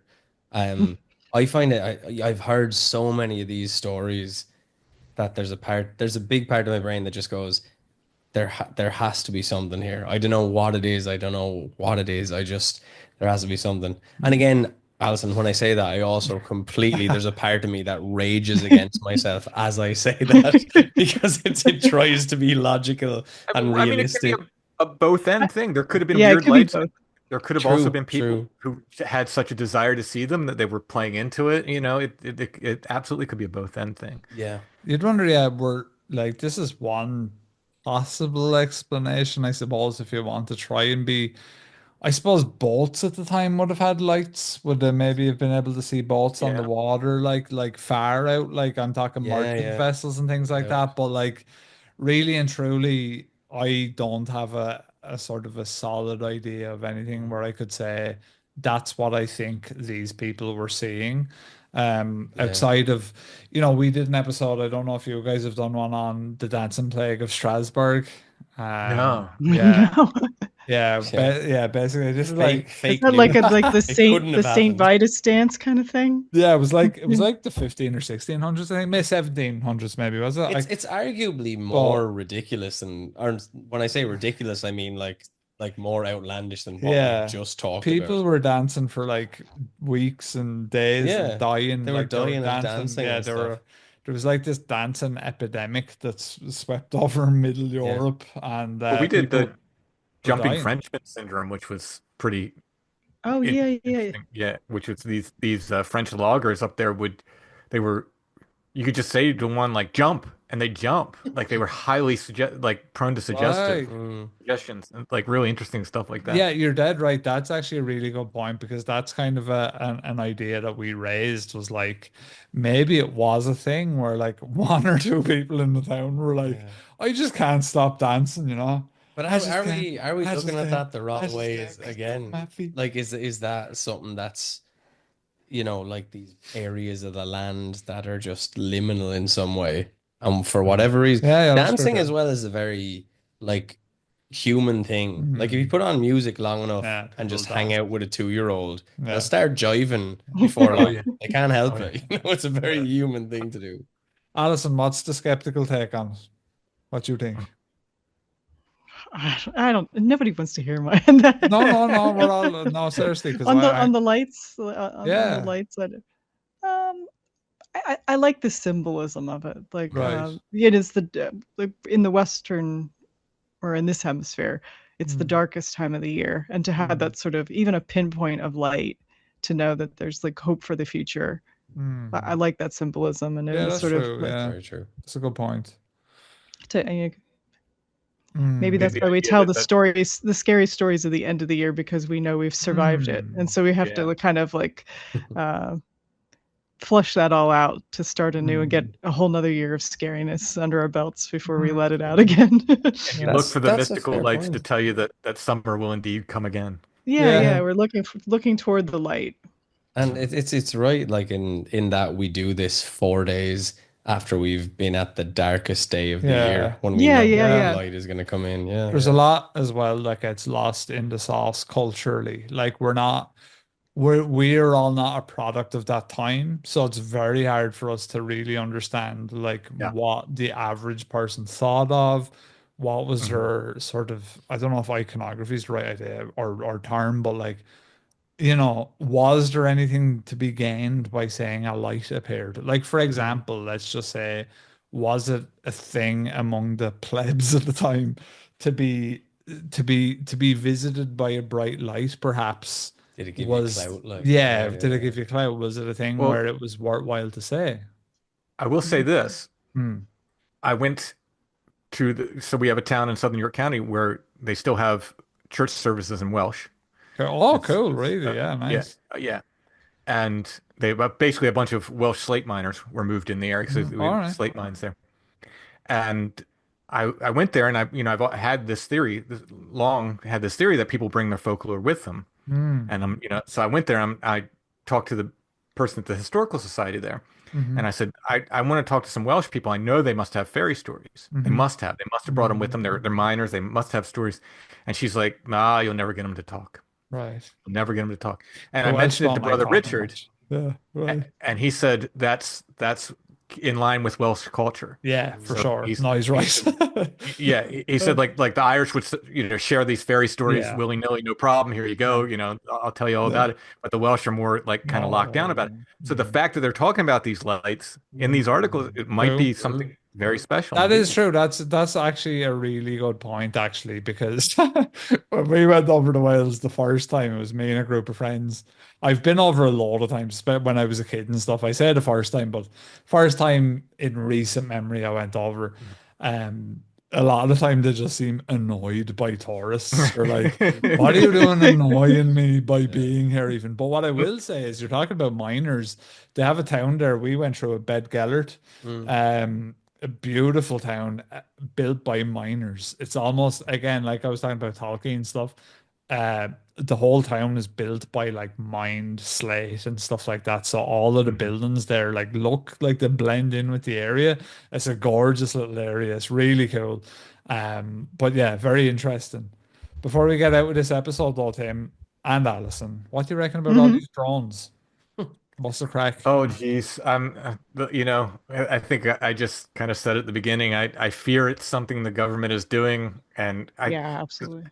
I feel like the US government, if they wanted to take something down out of the sky, could do it, So And the fact that yeah, they're not is kind of saying I'm something to me. yeah, I'm gonna say the reason that they can't is because I can't remember the name of the law or the piece of paper, but it goes back to the, I think, the founding fathers, and it does tie in with, and look, I'm not an expert in American culture and stuff like that, but it ties in with the whole American government military can't Mm. enact violence on Oh, American soil. yeah. Yeah. And now you made a good point there earlier where you said that maybe it's a ploy to be able to get some stuff through Congress to where they Hmm. could be able to enact on things on American soil, right? That is my fear, that it is going to be used in some way to pass new restrictions, essentially. But I Yeah. don't know.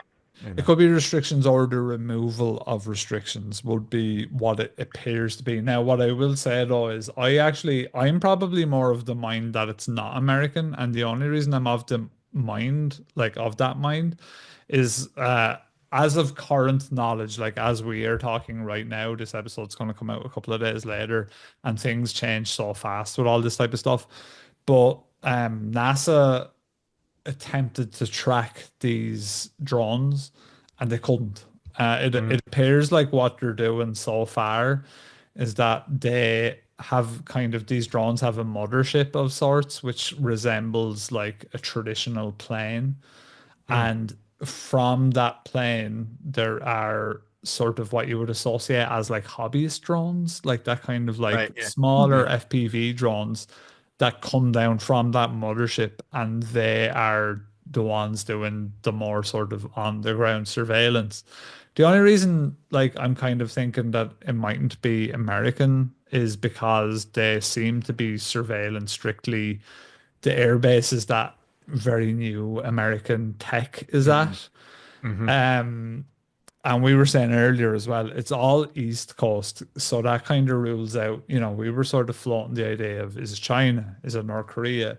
You would think if it was East Coast, it would be more likely to be Russia, right? Because it's the same kind of coast. If you were to go across the Atlantic Ocean from Europe, you're going to get across to the East Coast first, So you would think that that's where they would operate out of.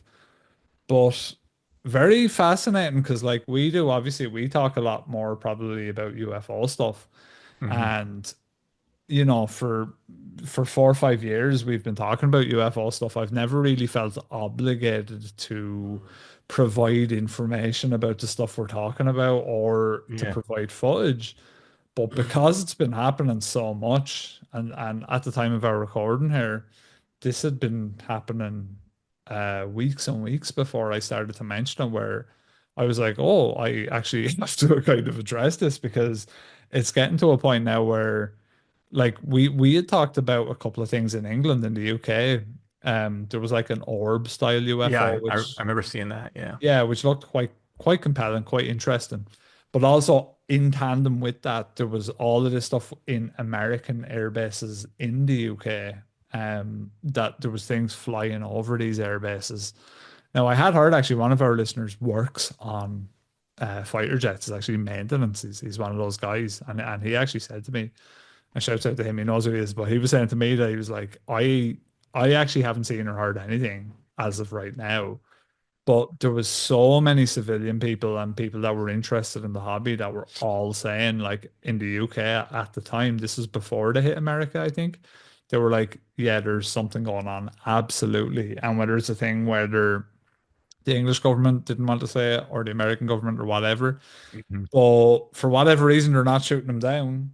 Yeah. So, Yeah, and it seems there, I mean, there is bits of strangeness that are going along with it too. Yeah. Like some of the ones people have filmed seem to change as they're filming them. Shapeshift. Again, I'm not a film expert, don't no, know CGI from no. AI from Yeah. whatever, Mm. so I only know what my eyes tell me when I'm looking at it. Hmm.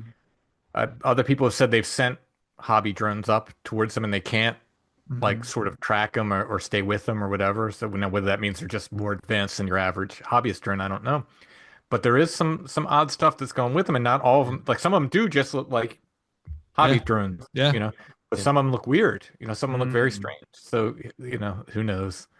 Who knows? Yeah, Is it the kind of it thing is where funny talking about the other Christmas is lights. using the confusion to Yeah. you know to the Information war kind of stuff. It's yeah, look, it's all possible. It seems as though if it was an adversary, they would be able to figure it's got to be like one of three. Do you Mm. know what I mean? Like it's something Mhm. that you reckon you could figure Mm. out quick enough if you wanted to. But I do, yeah, I agree with what you're saying there, Tim. Like for me, it's like parts of it look like, oh, whoa, I've never seen anything like this before. And that's why I Mhm. was maybe leaning a little bit into for some reason is this like the smoke screen that stops you looking at Right. the actual weird stuff that's going on there. Yeah. But at the Yeah. same time, I also kind of that whole idea of Project Blue Beam and fabricating some sort of invasion that winds up letting us all, and maybe we all need that to kind of be less polarized and join together. I don't know, but Have you A read good common Watchmen? enemy. yeah, yeah. I Have you think we read The can Watchmen? befriend them. I We think don't we want can. any giant squid monsters. It's interesting, man, because look, at the very least going forward, um, I think at the very least, at least as far as you guys are concerned, Americans, it's definitely, if it's not American, which it doesn't seem to be, it seems to be a kind of almost like an act of war is too extreme, but it seems like a fairly invasive thing. But as I said to Eamon, like as Westerners, none of us are privy to the invasiveness of American spy drones or English Right. spy drones. Like we Right. don't know the carry on of what the West is up to in China or Oh Russia. yeah. So And I like we don't guarantee know if it's this is happening. like Yeah. America might be looking at this going like, oh yeah, we did that last year to China. Yeah, Like, oh, so yeah. oh yeah, cool, I you think know. I'm certain of it. Yeah, the yeah. lights are making a statement Yeah. because what I assume you would want to do Uh, is you would turn the lights off and you would stealthily yeah, get you would whatever day think. that you want Yeah. to go and you would move away again. The fact that the lights are on is a Very message. brazen. Yeah, it's Yeah. And brazen. is it a message from who knows? Because we can say, oh, it could be these guys or that. Mm. I don't know if it's there. I don't know whose message it is, but Mm. the lights are a message. And it does, it sort of funnily enough ties in with what we're talking about here, because this is like This is the modern most day up to lights. date Christmas light that Yeah. we have, Ah, right? yeah. Yeah. Weird lights around Christmas. I didn't even put that together. Yeah. Very good. We've come full circle. Yeah, maybe Santa Yeah. Claus will show up and sort them all out for us. Huh? He's good. I saw that movie with The Rock as Santa Claus's bodyguard. And I'd tell you one thing, I wouldn't mess with him. That's all I'm saying. I wouldn't mess with Santa Claus. Well, Certainly Rob and better to Eamon, go. thanks so much. Yeah. We gotta move towards dinner here. Yeah, Yeah, Yeah. cool. Yeah. Yeah, you guys. Well, Everyone's we'll let you restful. guys have dinner. It's been awesome as always. To Yes, your happy list. holidays. Yeah, happy Mm, Yeah, happy holidays Merry to Merry you holidays, Christmas. guys. Merry Christmas to all. We hope you guys have a good one, and to all your listeners as well. Hope you have a happy New Year, happy Christmas if you celebrate it. Hopefully, we'll do something in the New Year, the four of us again. Yeah, Absolutely. yeah. Absolutely. We'll So, figure yes, something out. to the listeners, happy whatever winter holidays you hmm celebrate. hmm Yeah, absolutely. Happy Hanukkah. Be Feliz happy. Navidad. There you go. Peace All out. right. Bye. See ya.